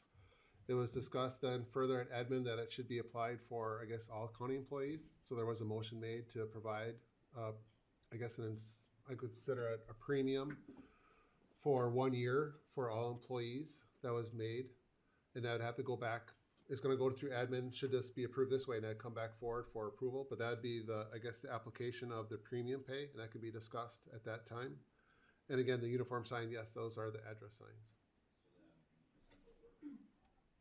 The essential worker side of it, I mean, historically, if you listen to national news and that stuff, as well as our past documents, the essential workers were a narrower band level of our employees. You're saying that that's a misnomer there, that it's going to be revisited again, and it may apply towards the entire 300 some odd employees that we have? I'm not sure what you meant by misnomer, but it's premium pay as it's defined for that. And essential workers is pretty broad in terms of how they define it. And the organization can define how they consider essential workers. So again, at admin, they considered the entire organization. So, Grant. And I think much depends as we move forward on what amounts we allocate towards lost revenue, because we can, as you may recall from previous discussions, we've got a $10 million, we don't have $10 million, up to $10 million. So in theory, we could allocate our entire 3 million towards lost revenue, and then we would internally be able to more easily expand the definition of workers who might be eligible for premium pay. What the resolution reflects is what's in ARPA and the Treasury final rules, so. So that, I guess where I'm still coming from is out of the essential workers, and I'm not disagreeing with anything I say there. In my mind, I've got it stuck back to early in the pandemic where basically the country was shut down except for essential workers, and then they gave that list of people that were allowed to work, and that's, I guess, where my mindset is still set in. Kara?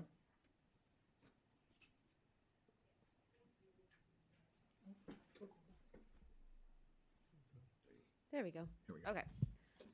Thank you, Mr. Chair. I unfortunately missed the hearing where the projects were presented by nonprofits and such, but I did tune into the finance meeting, and I had some thoughts. I was a little bit, I had some thoughts about how one of our board members talked about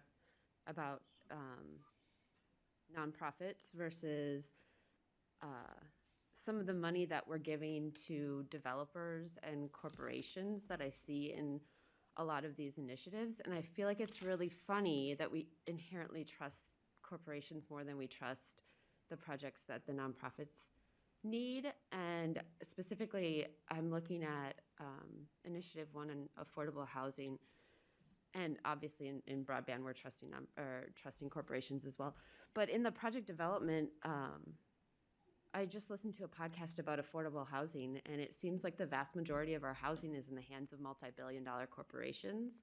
And I just wanted to point to that because it seemed like private companies have more avenues for tax dollars, and it looks like that's the case right here when we're what we're doing.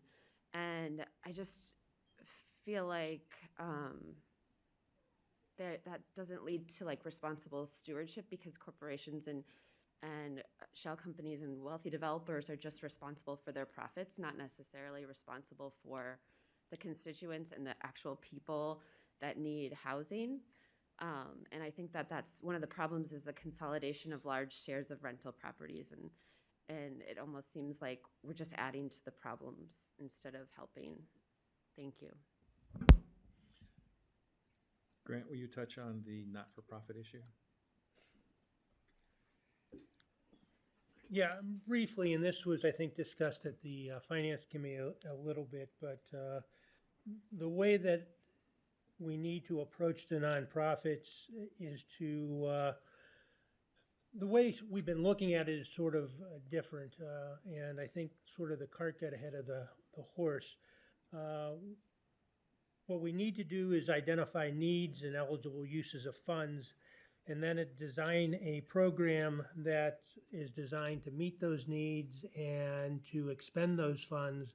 And if we wanted to put together a request for proposal or invitation to bid, or just seek proposals from the public at large, that could include individuals, not-for-profits, whoever, and then award those dollars based on what best meets the needs identified and allowable uses of those funds.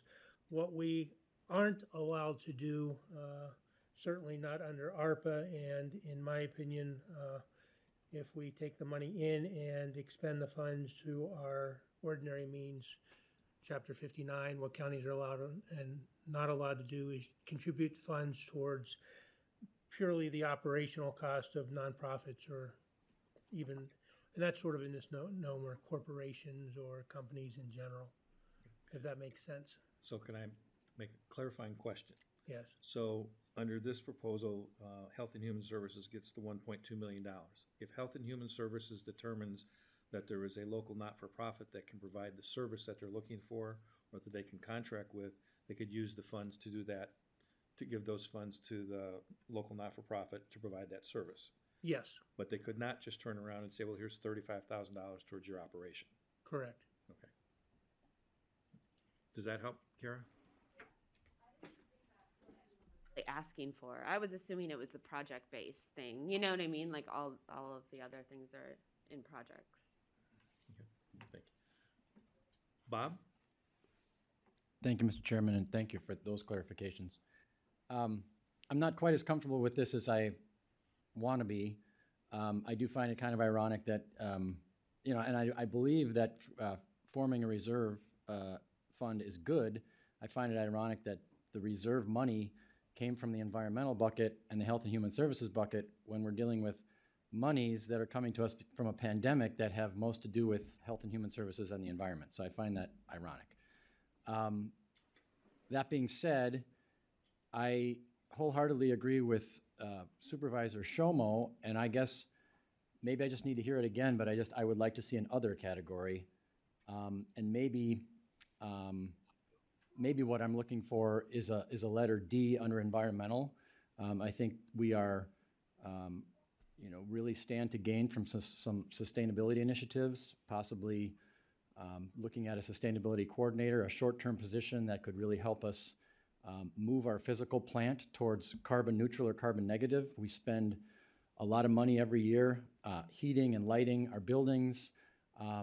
And yes, we always are going to spend money, but at this point, right now, we're spending money to raise the CO2 level in the atmosphere, and we are starting to see the catastrophic effects of climate change. And we are not isolated from that just because we live in a beautiful vacation land.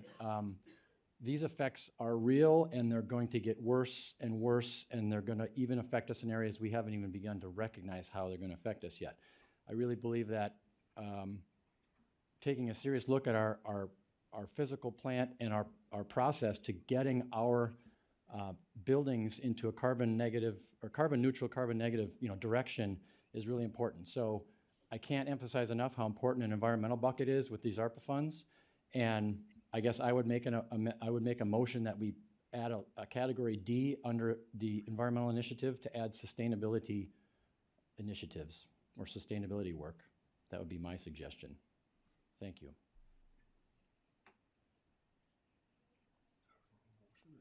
So you're making a motion to amend?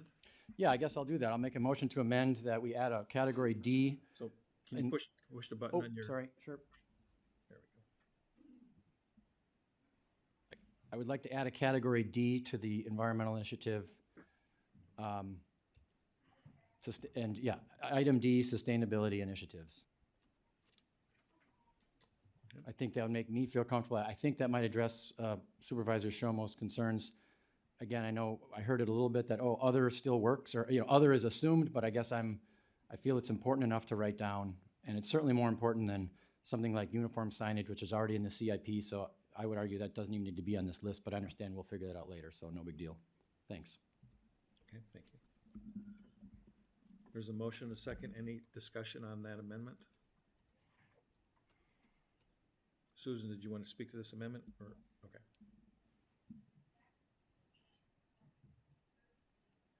Okay, no other discussion by voice vote. All in favor of the amendment to add D for the environmental piece, signify by saying aye. Aye. Aye. Opposed? Aye. Okay. Let's go to the voter board.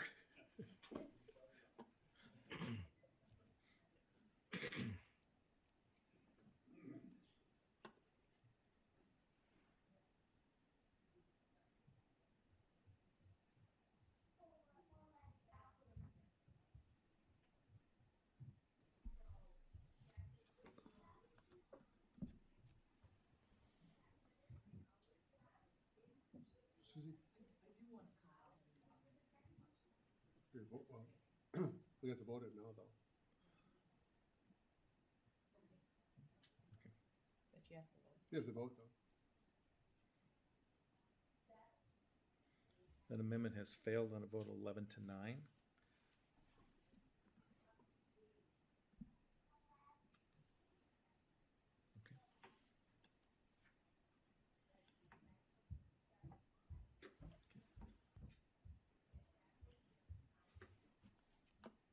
Okay, so that amendment has failed. Susan? Okay, just to explain why I voted no, I guess what I don't want us to do is make so many lists under these that we don't allow the departments and the committees, the oversight committees, to bring the topics forward. That was my only concern about that. The other thing that I had originally intended to say is that I wanted to share where there is a resource that would, if there are those supervisors who feel like they don't know as much as they'd like to about a few of these. Many League of Women Voters members wanted to know more about proposals, and there were some of these that are fitting with the work that the League's been working on, and one is affordable housing, and one is broadband, and one is the health and human services. And so a couple League members had interviews of department heads and some other community members, and they are online if you go to the League's website, where they were asked to just explain their proposals. Mariah explained, along with Brett McCoy and Marissa Downs, explained the 2 affordable housing proposals. Ken explained the broadband in the interview. Joe Krebsbach explained the transitional housing, and Corey McFarland and Amy Conley explained the childcare proposal in a little more detail. I mean, they did it well, they did it quickly. The whole thing is there's about 44 minutes. But I have to say, as many times as I've heard people explain these, I feel like I learned a lot, particularly about understanding the mechanisms for why these proposals help us get affordable housing in this county. So if you have an interest, if you want to know more about the specifics of these, you can go to the website and listen to those interviews. Our department heads did a really good job. David Engelbert? Yes, I guess I'd just kind of like to reiterate what the Finance Committee was doing. You know, the affordable housing and broadband were probably more defined projects, and, you know, the dollar amounts were more defined. But giving the opportunity to oversight committees to bring something else forward if there are available dollars leaves something like the Land Conservation Committee, if there's some project that they could still envision happening, that might come forward under that. There's no guarantee that anything will be funded, but there's some of the reserves there, as well as for the idea of any overruns. Okay, thank you, Dave. Anybody else? Okay, we will go to the voter board.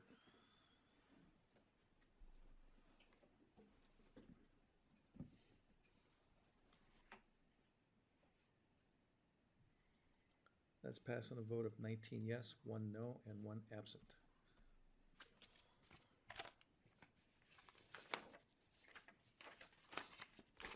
Okay. Resolution 2022-16, use of American Rescue Plan Act fiscal recovery funds in 2022 for Phragmites control and sampling of private wells. Dave Engelbert? Yes, I'll make a motion to approve Resolution 2022-16. As you just said, it has to do with the dollars that would go towards the Phragmites program and the water testing. As was mentioned with some of the earlier resolutions, the dollar amounts on this one need to be adjusted too. I did talk to Steve early this morning, and he did prepare some different numbers for the fiscal impact. But anyway, this program, while it's initiating the start of the program, it's dollar amounts for 2022. The supplemental information shows that the there are numbers for the project going through 2026. So there's a dollar amount there too. If I could, David. Yep, please. Just for the the supervisors that are online, well, we're just passing out the update. What we're really looking at on the resolution, we're not changing the resolution content except for where it says the fiscal impact. So the fiscal impact was written based off whatever the dollar amount was, I guess, remaining in the bucket itself. So again, the fiscal impact's going to read the same in terms of the fiscal impact for the first years, that 78.8. But it's that last portion which says leaves allocation balance of, instead of the 921, it's going to say, Thanks, I'm just waiting to read the exact amount on the sheet so I don't get everyone confused. It actually says 721,200. So that's just based off, again, the resolution we just passed, the bucket under the environmental was 800,000. So we're taking off 78.8. So that means that's remaining left in that allocation is 721,200. So I just wanted to clarify that's the only part that's changing in terms of the resolution, in terms of the fiscal impact clarification. Any questions? Alexis? Okay. This is the first time seeing it, so I'm just thinking out loud. And I'm really sorry in advance of the mumbling, the rambling that's going to happen. But my concern is that we just passed a guide. Like, we just had a whole talk about how this isn't set in stone. These allocations are just kind of planning, right? And now we are having a fiscal impact that's setting it a little bit more specifically in that way. And I'm wondering if we can even leave the fiscal impact a little more broad, where it just says, like, well, the fiscal impact is a decrease of this amount of money from the Door County ARPA funds. Like, take out the environmental allocation and what's left. That to me is like the most broad, but what I was even originally thinking is a decrease of the ARPA funds in general. I'm not stuck on it. I'm just, like I said, it's an out loud thought, and I'm really sorry. But yeah, thank you, Mr. Engelbert. Okay, that's it. Okay. Bob? Thank you, Mr. Chairman. Yeah, nail on the head, Alexis. Supervisor Heim Peter, I'm in complete agreement with that notion. We are suddenly putting it in a concrete box, it feels like. So I think that the fiscal impact should read $78,800 minus the total fund, and it should not reference the environmental bucket at all. Because otherwise we are starting to set, then the plaster is setting, and now you're saying, oh, there's only that much money in the fund. I don't, that's just confusing to me and a little bit concerning. Thank you.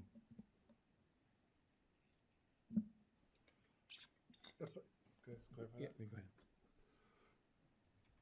Yeah, I mean, that it's your preference. All we're trying to do is that, again, from our standpoint, you have a resolution just passed. So all we're trying to do is just track what it is. So now if someone 2 months from now say we're going to add another 200,000 into that, it's just, I guess I'm going to speak for Steve. It's an income and uses accounting procedure. So right now our income, we just passed a resolution saying that our income right now is 800,000. Of the 800,000, you have that less. Is it cast in stone? No, because you can make a resolution saying I'm going to add $200,000 more of income on this date, referring to this resolution. But somehow we need to be able to track what's in those buckets. That's all we're trying to do.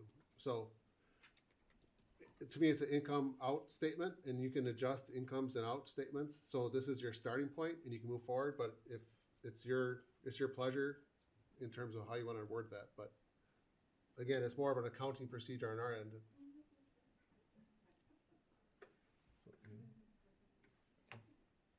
Dave Engelbert? Yes, I'm sorry, I don't have a request to speak on my, right now, so I can't hit it. Yeah, I guess I had almost the same questions to Steve this morning when I talked to him, because the supplemental information shows the, like I said, the funding through 2026, so that the Phragmites would be a total of 331. I know the resolution doesn't specifically say that. I guess I don't have the exact answer, but in my mind, that's what we are committing is this first year of dollars to that program. And it would be very likely is maybe not strong enough, but we would be continuing. Because the broadband is coming out of the same, so can we just copy what was in the broadband resolutions where it says total contribution X coming from ARPA funds? So the broadband resolutions didn't have in and out. So I understand what you're saying, but it's like, let's be consistent maybe? I don't know. Sorry, thank you. Sorry? Yeah. What we'll do is we'll make it general on the fiscal impact, but, I'm sorry. What we'll do, just so it's transparent, on the fiscal impact, so everyone's happy, we'll make it very broad and general. We'll take it off the total of the ARPA funds, but then we'll set up a tracking sheet, just like a standard accounting thing for each one of those things, and we can adjust the money, but we're gonna track it, so that way everyone knows where the funds are going. Does that sound fair? So it's a win for both. So we'll keep it broad and general, but we'll also track it. It's all right. No, that's why we have these discussions. Yep, that's good. Vinny? Thank you. Not to take this on too long, but I kind of like seeing the money in there because I think it keeps accountability for which accounts that it's in, and it helps the county board make a decision as these funds get lower for what projects are prioritized. If I knew there was only X amount left in environment, I may or may not choose to agree with one or another. So I think it is important if however people feel comfortable with it being written, but to have access to that tracking just to keep the big picture in mind over time would be helpful. Thank you. Okay. Anybody else? All right, we'll go to the voter board.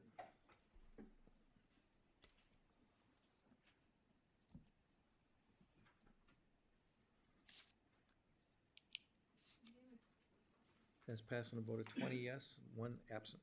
Thank you. Ordinances, memo, housing-related amendments. Dave Enigo? Honestly, don't know what we're supposed to do with a memo.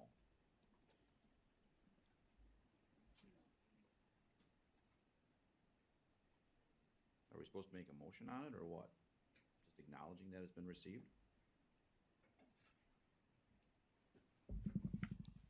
You can just make a motion to accept the memo and the amendment and the. So we're gonna report. treat it like a report then? Yeah. Okay, okay, I'll make a motion to accept the memo as presented.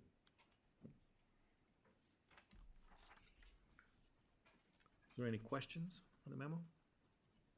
And of course, the department head is here. All right, there's no questions. So by voice vote to accept the memo, all in favor? Aye. Opposed? Report amendment to the text of Door County Comprehensive Zoning Ordinance. Dave? Report as presented. There we go. Any questions about the report? By voice vote, all in favor? Aye. Opposed? Okay. Ordinance 2022-03, amendment to the text of the Door County Comprehensive Zoning Ordinance. And I'll make a motion to approve the resolution as presented. Yes. The ordinance, yeah. There we go. Okay. Bob? Thank you, Mr. Chairman. Yeah, can we just get an overview of what's being changed? Thank you.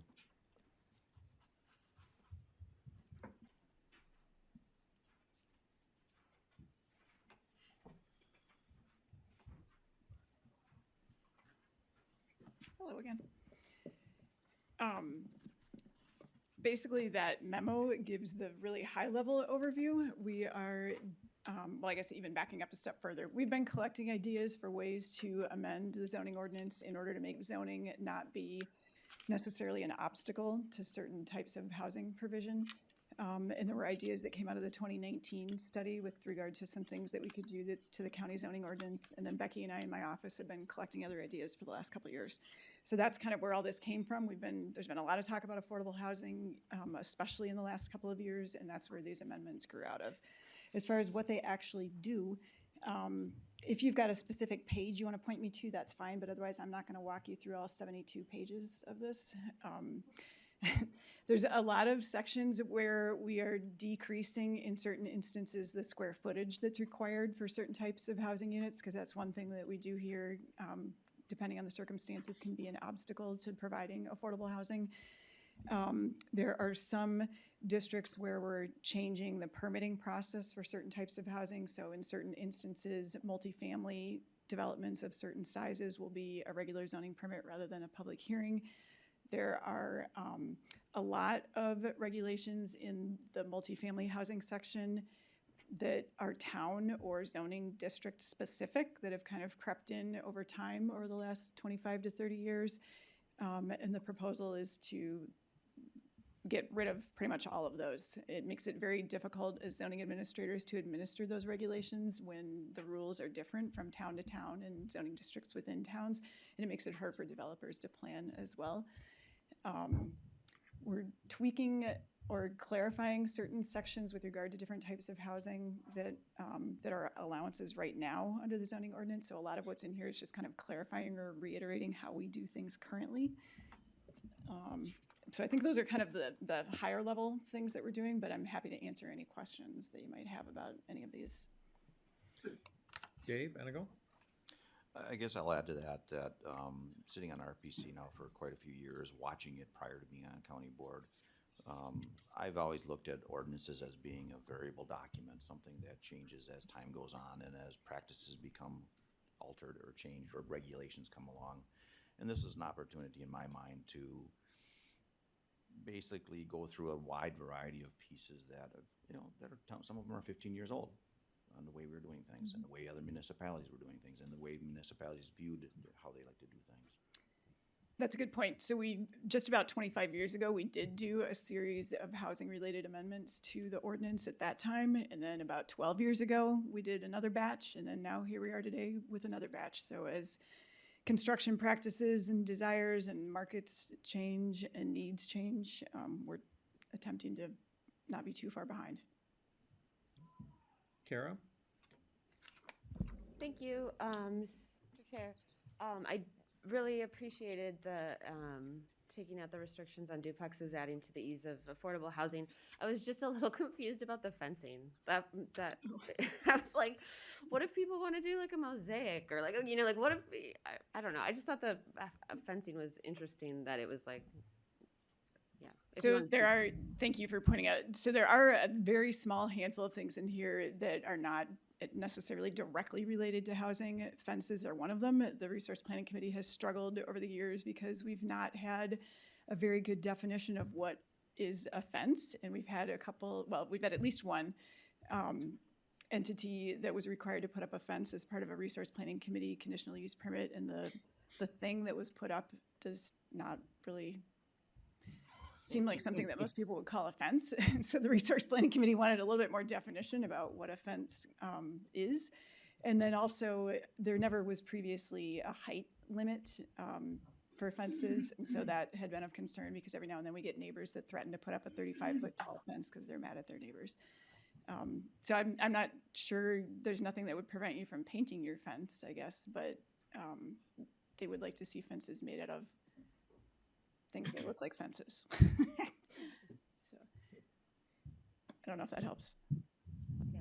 The only other things I can think of that are, excuse me, there were a couple amendments that are in the mix that relate to accessory structures, which isn't directly related to housing, but obviously a lot of people do put up accessory structures with their homes. And so some of the regulations that were in one case zoning district specific are being mostly lopped out of there because they were just really confusing and causing problems for people. And then the standards for when you can put, not when, but what type of accessory structure you can put on a vacant lot, those are being amended as well. Nissa? Morning. Everyone can hear me, I assume? Yes. Okay. On page 92, where it mentions manufactured homes and it changes the size from 500 to 320, I'm guessing that's so the county has the ability to allow tiny homes to be built. I'm not opposed to them. I'm just curious if that's what it basically means. So manufactured homes are actually defined by the state. And there are some very slight tweaks to our definition that we're using as well, but we regulate manufactured homes in two different ways. Well, all right, I should back up.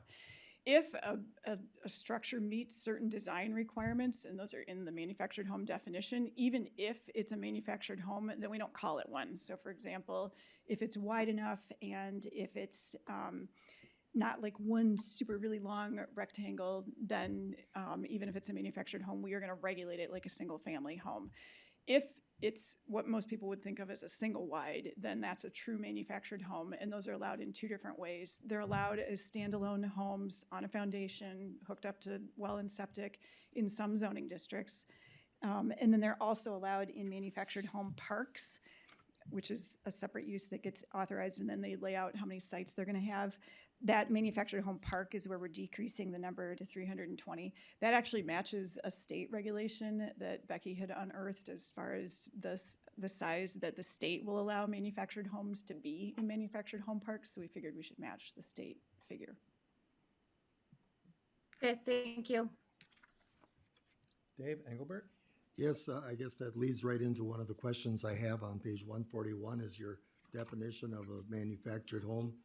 And it refers to a unit built on a permanent chassis, but arriving in or fabricated in one or more sections, which would then imply almost a double wide, not something on a single chassis. Right, you have to read the second paragraph, because then it's basically, the second paragraph is, if you can meet the standards in that, then it doesn't qualify as a manufactured home. So if it's at least 18 feet in width throughout, if the length to width ratio is not more than 2.5 to 1, and if it meets some basic design standards, then it's just considered a regular home, a single family home. So if it has to meet those standards, it really doesn't arrive on a permanent chassis. I wouldn't be able to begin to explain that part to you, but if it can meet the design standards, then it counts as a single family home. Okay, then also on page 120, referring, I can get back to that page, referring to an affidavit so that the subsequent owners would be aware of conditions placed on the property, and that's listed as they may have an affidavit filed. So when the state changed the conditional use permit, I think it was 3 or 4 years ago, we added that in there that whenever a conditional use permit was issued, that we would have an affidavit recorded with the deed saying what the conditions were attached to the permit. We've run into a handful of instances where it really doesn't make any sense to do that. So like when a town's applying for a fire department, do we really need to have them record an affidavit that talks about how the fire department conditions are supposed to be used? Or in the town of Claybanks, for example, there's a conditional use permit process that the state requires in order for people to subdivide their land. Do we really need to have an affidavit recorded that says, that their lot can only be 2 acres or whatever it is? So it's going to be at the discretion of the Resource Planning Committee whether they require something to be recorded or not.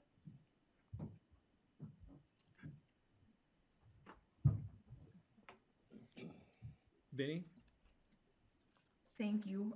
Mariah, could you recap the changes in this and what the impact is to short-term rental? Thank you. The county doesn't regulate short-term rentals per se. We've never disallowed the renting of a single-family home. The state law changed a handful of years ago to outline what you can do when you're regulating short-term rentals, and some of the towns are pursuing such ordinances. So I think I'm not going to remember off the top of my head, but I think Sebastopol, Gibraltar, Liberty Grove are the ones that I can think of right now that I think have adopted ordinances. As far as what the county is doing, we already have a number of allowances in the ordinance that are kind of extra or special things that you get to do. So if you have a business in one of the business districts, you're allowed to put up certain types of housing units that are called accessory residences that are not considered and regulated as multiple occupancy developments. And those have never been allowed for transient housing. It's always been housing that has to be for somebody that works on or owns a business on that property. We've allowed housing for agricultural workers. So one of the changes that we're making in here is we're lopping the word seasonal because we recognize a lot of those jobs aren't in fact seasonal. And so that's something where, again, it's allowed in that certain instance, but it's never been something that was allowed to be a short-term rental. It was for agricultural workers that are working on that property. We do have a secondary dwelling unit option. That's a second residence that's allowed on a property with a single-family residence. They were always intended when the county first adopted those rules 12 years ago to be for non-transient housing. So your caregiver, your parents, your in-laws, your kids, your employees, whatever. So when we adopted those rules 12 years ago, we put in a 30-day minimum rental period for those secondary dwelling units.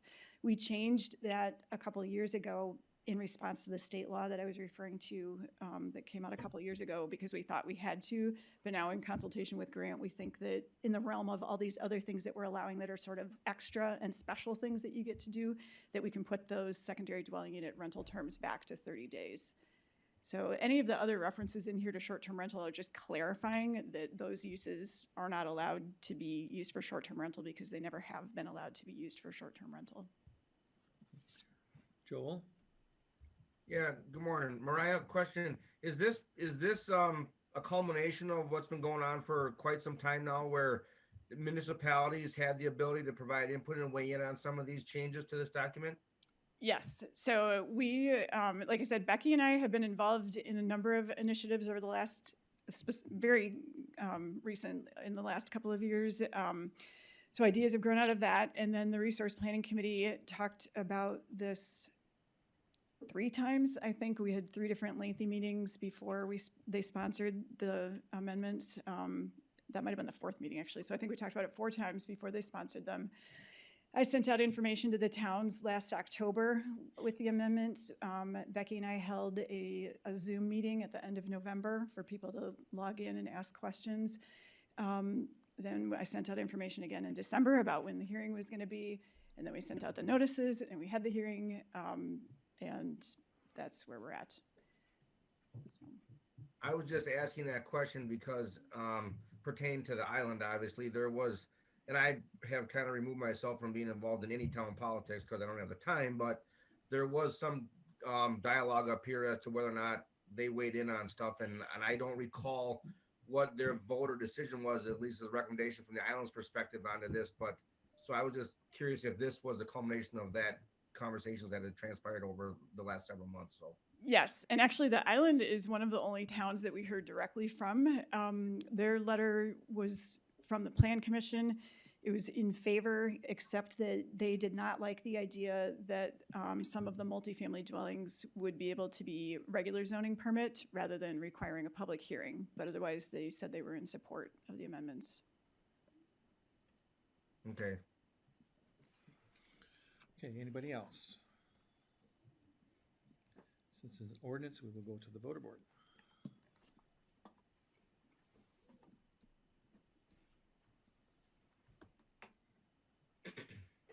That's passed on a vote of 20 yes, 1 absent. Okay.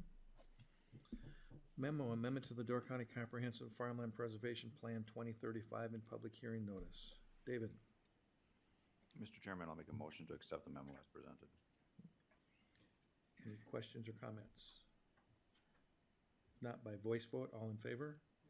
Aye. Opposed? Ordinance 2022-04, amendment to the Door County Comprehensive and Farmland Preservation Plan 2035. David Enigo? Mr. Chairman, I make a motion to adopt the amendment as presented.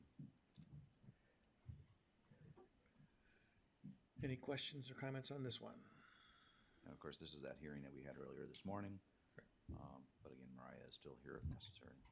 Okay, thank you. If there's no questions, we will go to the voter board since it's an ordinance.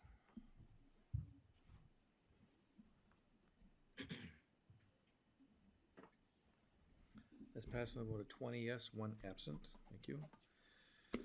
Okay, we have 2 things left. A committee size report, which may take a little while, and we have a closed session for the evaluation administrator. I'd like to take a 10-minute break, and we'll be back. We'll recess.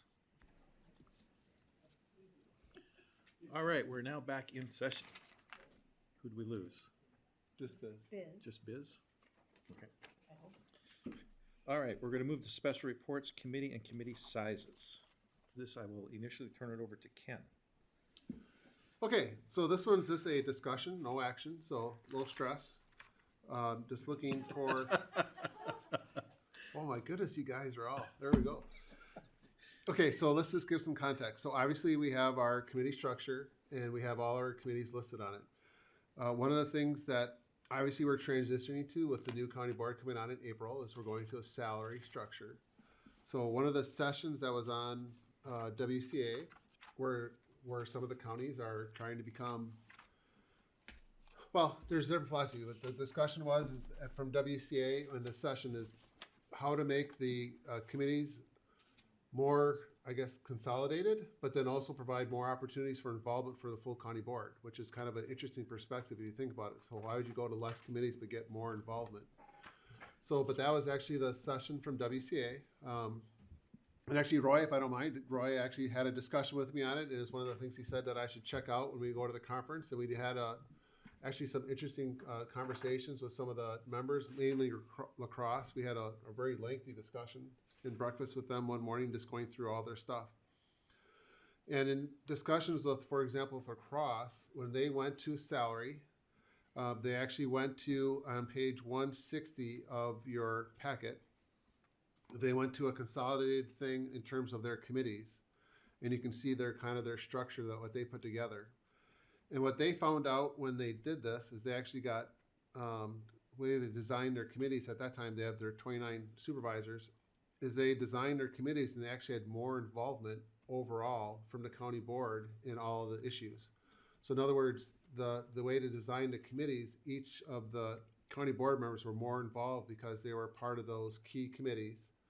But then also, plus what they also encourage is that they encourage the supervisors that they can, I guess, attend, obviously, and listen into other meetings. They're not an active participant or active in voting, but they can participate and listen to that. So what they found is they actually have greater participation from their county board and also greater knowledge of the issues in general across the board with this approach.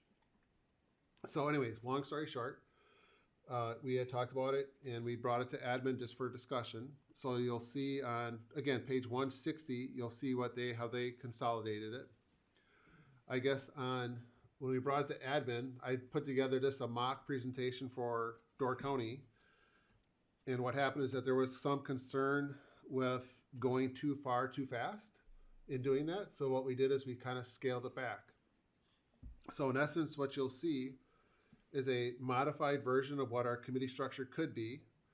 And to be honest, it's not a huge change if you kind of go through it of one of our existing structures. So it's not anything I would consider earth-shattering in terms of proposal, but it does make us a little bit more consolidated and potentially more involvement from across. So again, let me just walk through. So again, the stuff on the top is this how we're structured. Obviously, county administrator, your council, your elected positions, and so forth. Again, but what you'll see is we have what's proposed as an executive committee. And again, just for discussions, I'm just trying to flush this out a little bit because we had discussed it at admin. It would be made up of 7. And again, I'll give you the content of this. The 7 would be actually made up of the chairs from each one of those other committees across the page, plus your county board chair. So now you have each committee as your chair for each one of those committees is now part of your exec committee, bringing those issues forward. So it's a good communications for that. But the executive committee is really pretty much the standard setup we have now. The only addition was technology services. In other words, we just consolidate technology services. But otherwise, really no change under executive committee. For finance committee, again, no change there. The only thing we did is, and again, I just put it down there. It could stay where, because we don't have, I guess, technology services as a committee, is I put the registered deeds there. And the main reason, my logic for that was simply because most of they do a lot of stuff related to land records per se, but their main thing for us is their transactions and the flow of the funds that go through that as a cost center. So it's more of a financial look at it versus the document look at it. Health and Human Services, no change. Oh, I'm sorry, Finance, 5-member committee. Health and Human Services Board would remain really at 9. I had a lengthy discussion with Joe, mainly because of the way the statutes are written for both health and then also human services. There's requirements for the health portion, so that's why he would recommend that just for right now, it remains at 9. Facilities and infrastructure, Again, the only thing that we changed, or I guess that'd be consolidation, but that would be facilities and parks in airport and highway. And there was a recommendation to add museum there, just in terms of discussion as a facility from that standpoint. So that's those there. So I mean, to me, that'd be an area of change. You're combining, I guess, the highway and airport with facilities and parks. But I see it's definitely doable. Public safety, 5 members. That one, there's really no change. To be honest, there's just a little bit of realignment. If you look at our existing rules, I think we have the clerk of courts under admin right now. So again, that was just, but that was pretty minimal. They only come through for the budget process. So the public safety committee is pretty much standard as what it is right now. So it's very refined. The area that you'll see the difference on in La Crosse, they call it the resource planning and development. So they actually had land conservation, planning and zoning, register of deeds, UW extension, and county surveyor. So there's where there's a little bit of uneasiness from the admin committee of combining that. They thought, well, maybe we could look at that in the future. So right now, let's keep them separate. So what we did is we said resource planning, just leave it, land use services, 5 members. And then we just called, and I just called it, again, we can change the names. We called one land and resource committee 5. And that'd be your soil and water and UW extension, just in terms of a consolidation that way. Then we just made some notes at the bottom. Again, executive committee would be composed of the 6 primary chairs and the county board chair to make up your executive committee of 7. And then the one thing we put down is obviously the risk and would be part of the executive.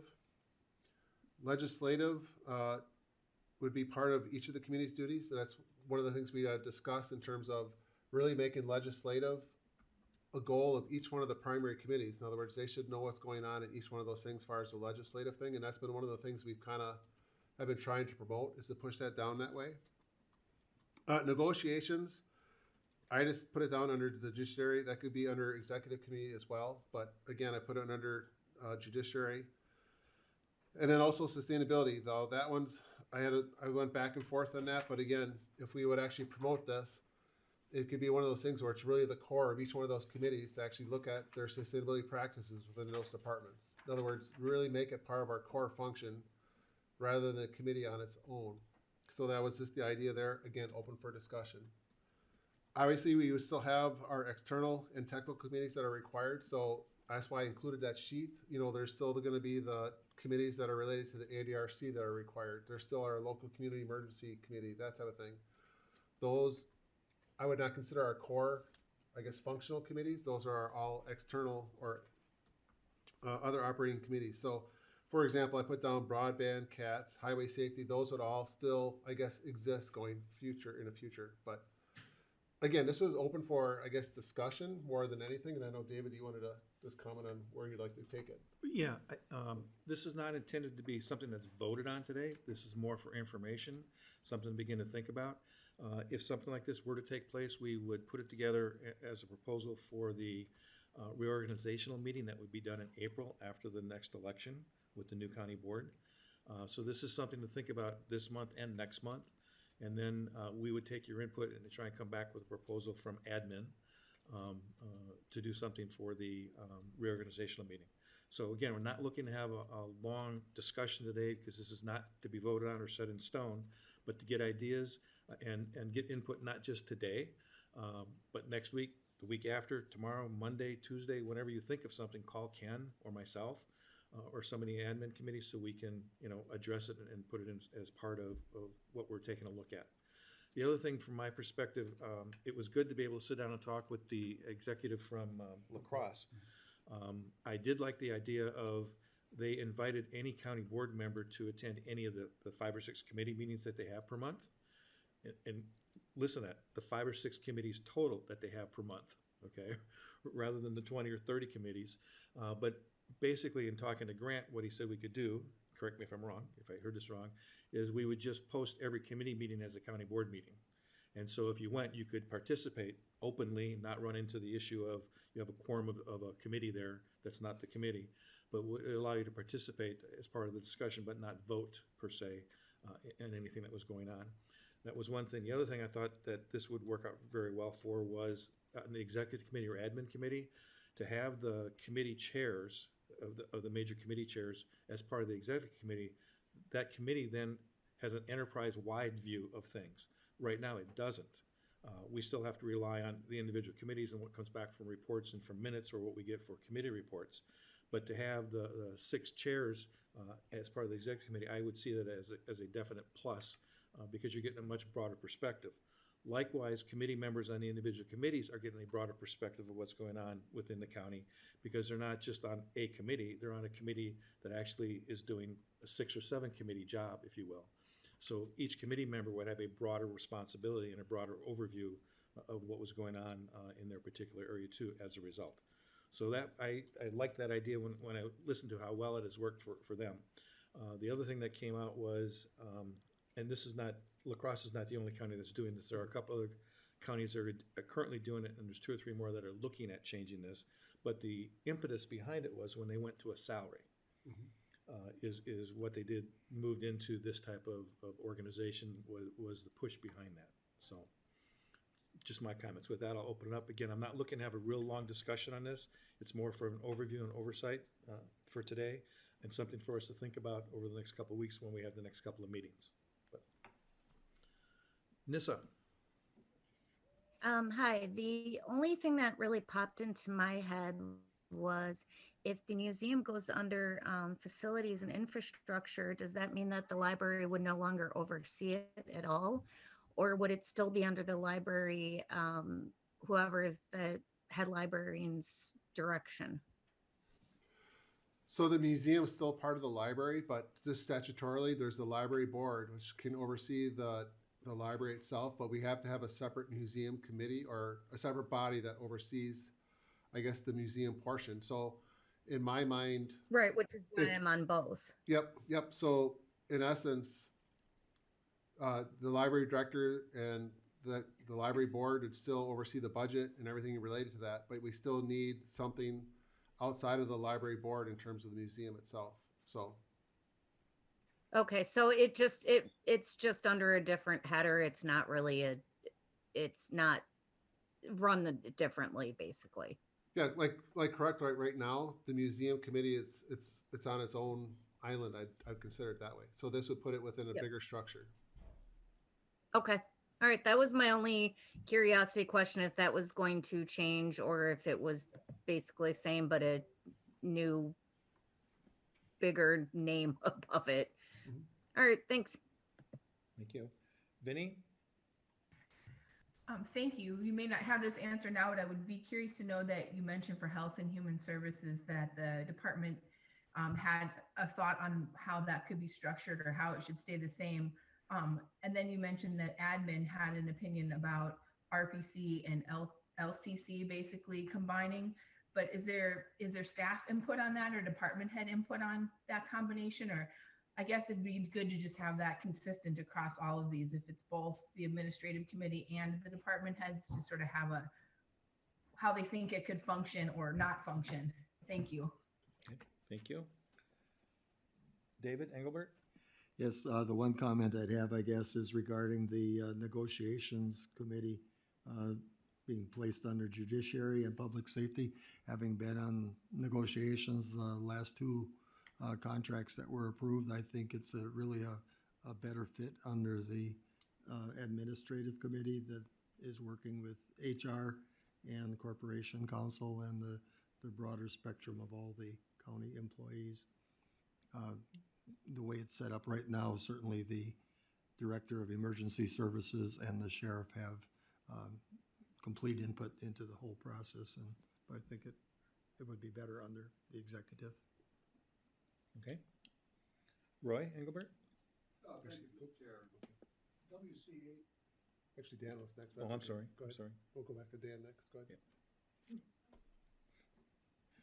Roy. Am I on? No? Yes. You hear Roy, me? Can sorry. you hear me? Yes.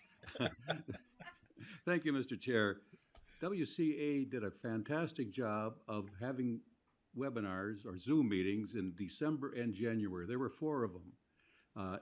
And that was all pertained to county organization. I strongly urge you to take in the meeting on December 13th. This was strictly on county board reorganization. Andy Phillips was the moderator, and you had the administrator from La Crosse County, Steve O'Malley, on the board, and then the administrator from Osaki County on the board. And they talked about how this is working for them. They don't have, you have the chart for La Crosse County, but Osaki County has a little bit different one. And I see our administrator's got a little bit different version. So we can tune this to our version. But what's so great about this is that these committee meetings meet on 2 days of the week. They have 3 committee meetings on one day and 2 committee meetings on the next day, and then executive meetings, committee meetings meet a couple of days later. So in 1 week's time, they cover all of the committee meetings, and then the following week is the county board meeting. It makes so much sense so that when you come to a meeting, you're going to be participating in the whole county board objectives, what they have on the board to do. And so it's working real well for them. But please take in this 50-minute video or program on either access through WCA, or if you'd like to go to YouTube, you can go just put down County Board Reorganization, and you can come down on YouTube and find out the WCA reorganization. It's a 50-minute video. It gives you all the answers of why these 2 administrators think this is such a great program. So please take that in, and if you don't take that in, I'd suggest that the chair have it on YouTube at one of our meetings. Okay, all right. Thank you, Roy. Dan?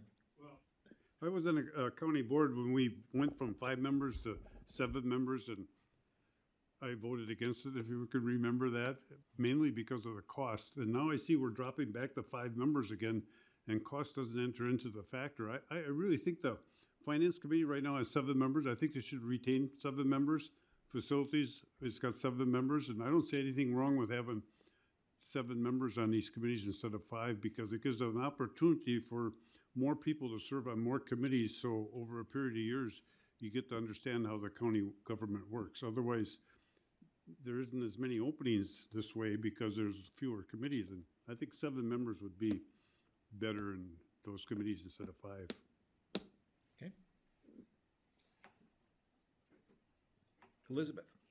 Yes, I just wanted to speak to the broad concept. I know it's going to need to be tweaked, and I appreciate all that, but I just really like the concept.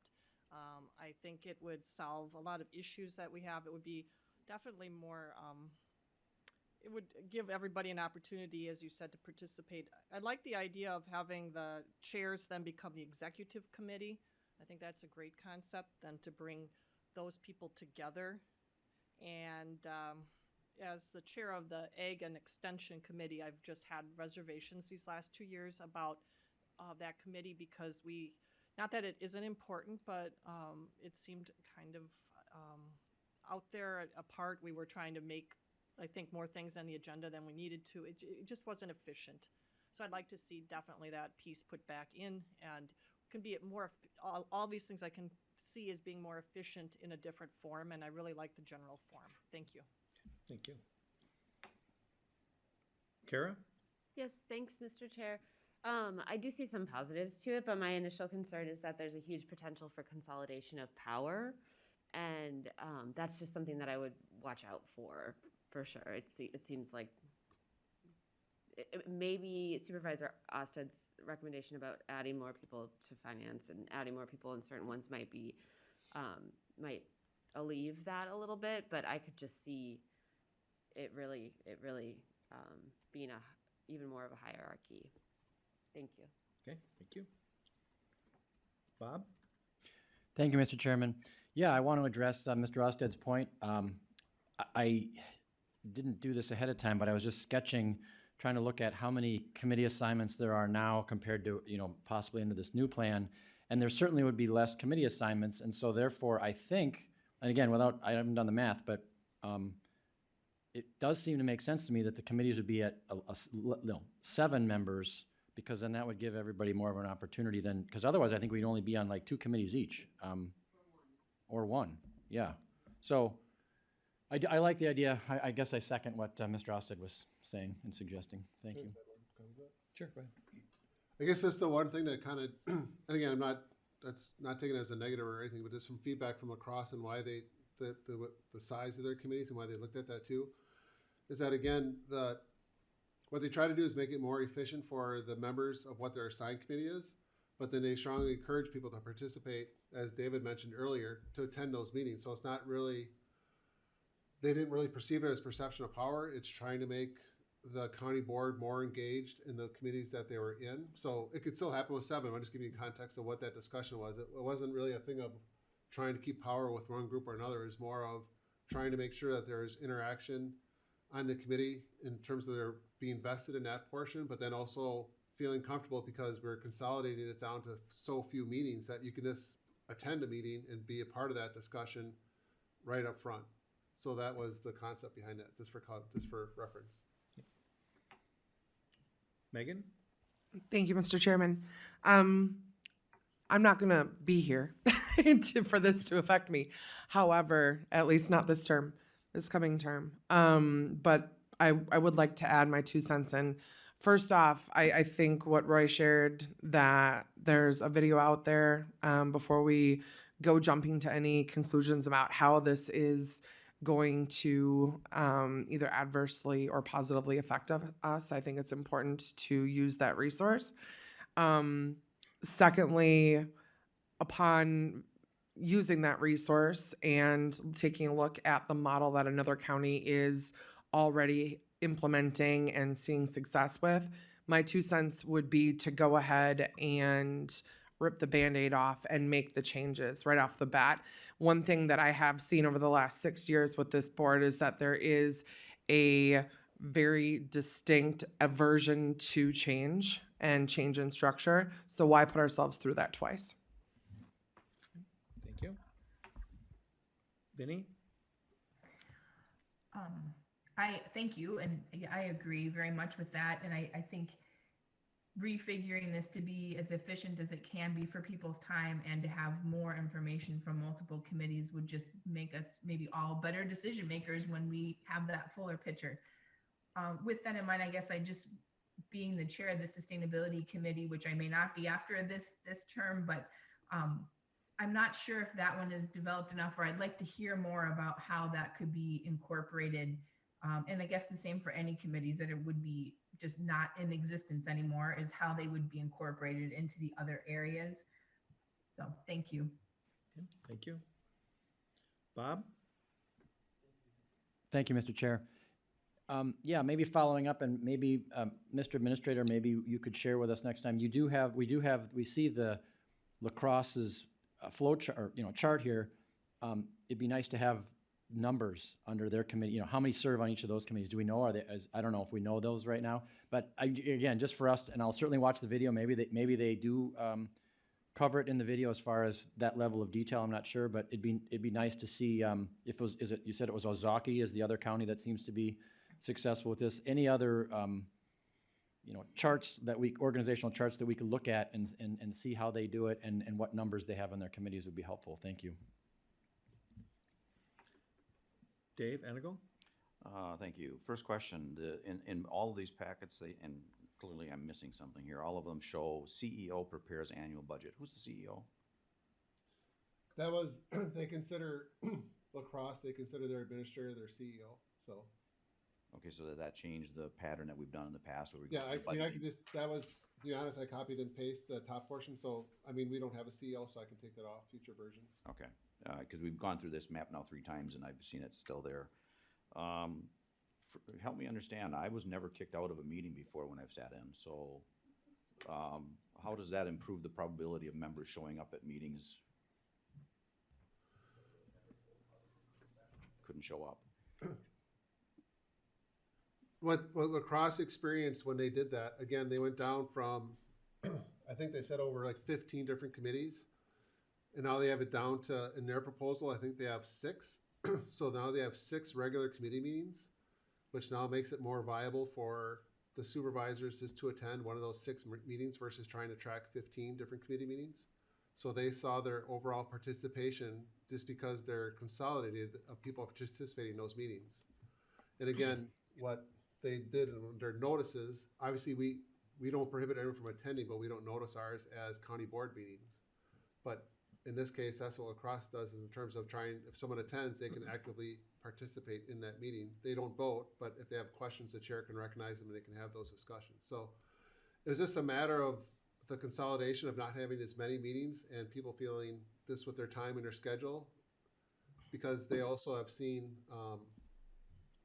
I guess, a little bit of turnover in terms of more professionals and working people getting involved. So by having fewer meetings, that they're able to adjust their schedules just to attend those meetings and get more involved that way. So based on their chart with 29 members, I think you said in their county board, right? 1, 2, 3, 4, 5, that would be roughly one committee you'd sit on, as each one of their board members would be. With our 21, that roughly comes out to 1.5 committees that each one of us would average on. With this change, I would envision a change in meeting time as well. So I'm gonna presume that somebody has worked on some concept to that direction. That's the next part of this whole thing. And for me, that personal interest, that affects my ability to be on certain committees. So what is the current consideration if we went this route for time of day meetings? We did not get into, I guess, time of day. The only thing that we had discussed was just the format. Again, their format is they tried to get their meetings within a regular routine. Like we're kind of in the same routine, but they refined it. So they had all of their, like for us, except for the exec committee, you'd have all of your committee meetings set like the second week of the week. Then your exec committee would be on the third, and then your county board would be on the fourth. So they just had them staggered. We were very close to that format a little bit. We vary spilling into weeks, but they just try to structure them that way. In terms of the actual timing, we didn't get into the detail of the timing of the meetings at this time yet. These later meetings into an early window of time? Because clearly if you're gonna have more department heads interacting, you're gonna need a longer window of time for that. But I guess what it comes down to, part of my decision-making process, I quite honestly, had I gotten the job position that I had the same day I got on the county board, I would not have applied for county board. So that makes it difficult for me to attend certain types of meetings, certain times of day as well. So that is important to me to look at when we're looking at these discussions of changing this configuration. Thank you. Joel? Yep. Joel? Yeah, thank you, Dave. I wanted to concur kind of with what Mr. Inigo was just saying here as regards to flexibility and opportunity. And I guess from my selfish perspective, being traveling the furthest all the time, it makes sense, at least on the surface here. And I think I mentioned this at admin too, that it actually has the potential to be easier and more flexible for people that have jobs, regardless of what their schedules are, because you're going to come into the city, the facility, and have a meeting that potentially could last for, several hours or whatnot, versus coming in for 35 or 40 minutes sometimes. So from like myself, that's coming from way up north or southern door Union areas, Mr. Engelbert, it's not that it's a waste to come in, but it's not a great use of time. So I think in that respect, this has got a 10 out of 10 score for opportunity for being efficient, I guess. And certainly the fact that there's been success in other counties of having board members the opportunity to zoom in or follow or partake, I think is great in itself. Like Mr. Engelgold said, I've never been kicked out of a meeting either, even though we've hinted around that when you got more than a quorum of another committee there, you're not really supposed to be there. This would eliminate that. So I think there's a lot of merits to this. And certainly, as Megan was saying as well, coming on board the next go around with new people and as earlier mentioned, the flexibility is going to, I think, has the great opportunity to intrigue more people to run and serve in local government. So there's a lot of pros to it. So I'm not opposed to this at this point, but just not 100% sold without more exploration. But on the service here, I think it's a great concept. Thank you, Joel. Morgan? Sure. I'd like to echo what both supervisors before me just said about flexibility and more engagement in that realm. I do want to point out too, I have the presentation that Supervisor Engelbert referenced in front of me, and there is a calendar of the lacrosse meeting times, and at least 3 of them are 6 o'clock on weeknights, including their full board. So is that something we would be exploring ever, pulling those meetings from the workday and doing a 4:30, 5 o'clock, 6 o'clock meeting? only 2 of their meetings are during the workday, and the rest of them are all 4:30 later. Thanks. Normally at the board reorganization, we always talk about meeting times, and the individual committees always talk about their meeting and when they can have them. So it's always talked about every 2 years, so at the reorganization, it'll certainly be brought up again, I'm sure. Thank you.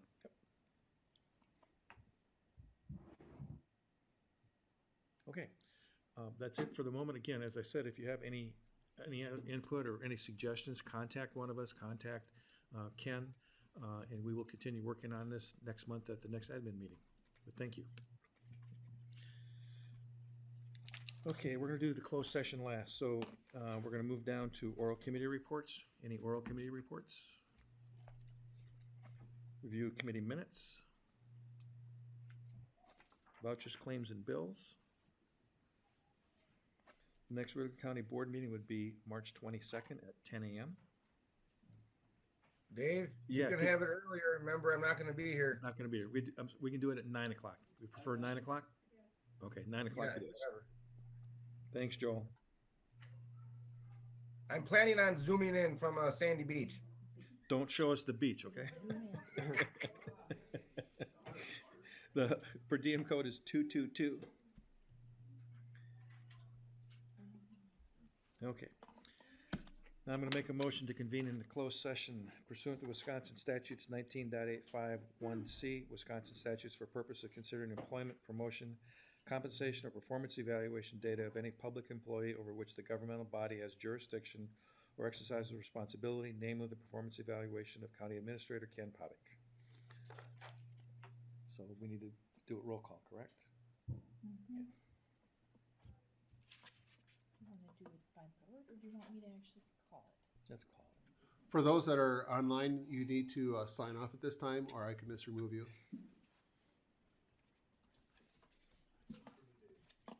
Dave, can I ask a comment real quick? Sure, you can stay on, Joel. Yeah. No, I know. I thought you said we had to sign off. No. No, Nah, the general okay. public. The supervisors that are online, you stay online because you're panelists. The ones that are, I guess, are just regular attendees, you need to sign off, please. Gotcha. Ready? Yes, go. All right, Austed? Yes. Beardsley?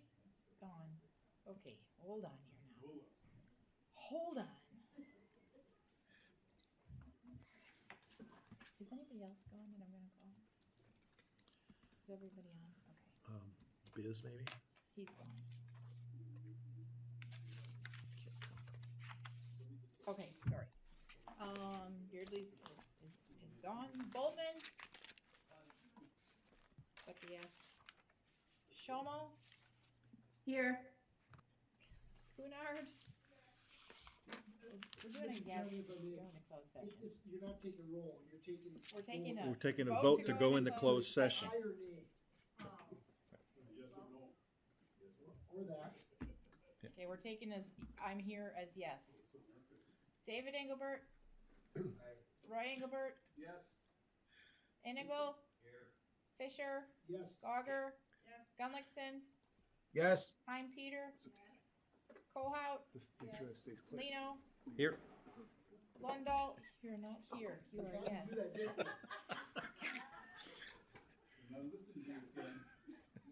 Norton?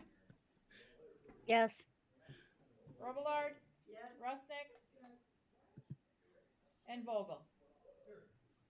It's a yes, all right. Okay, we're now in closed session.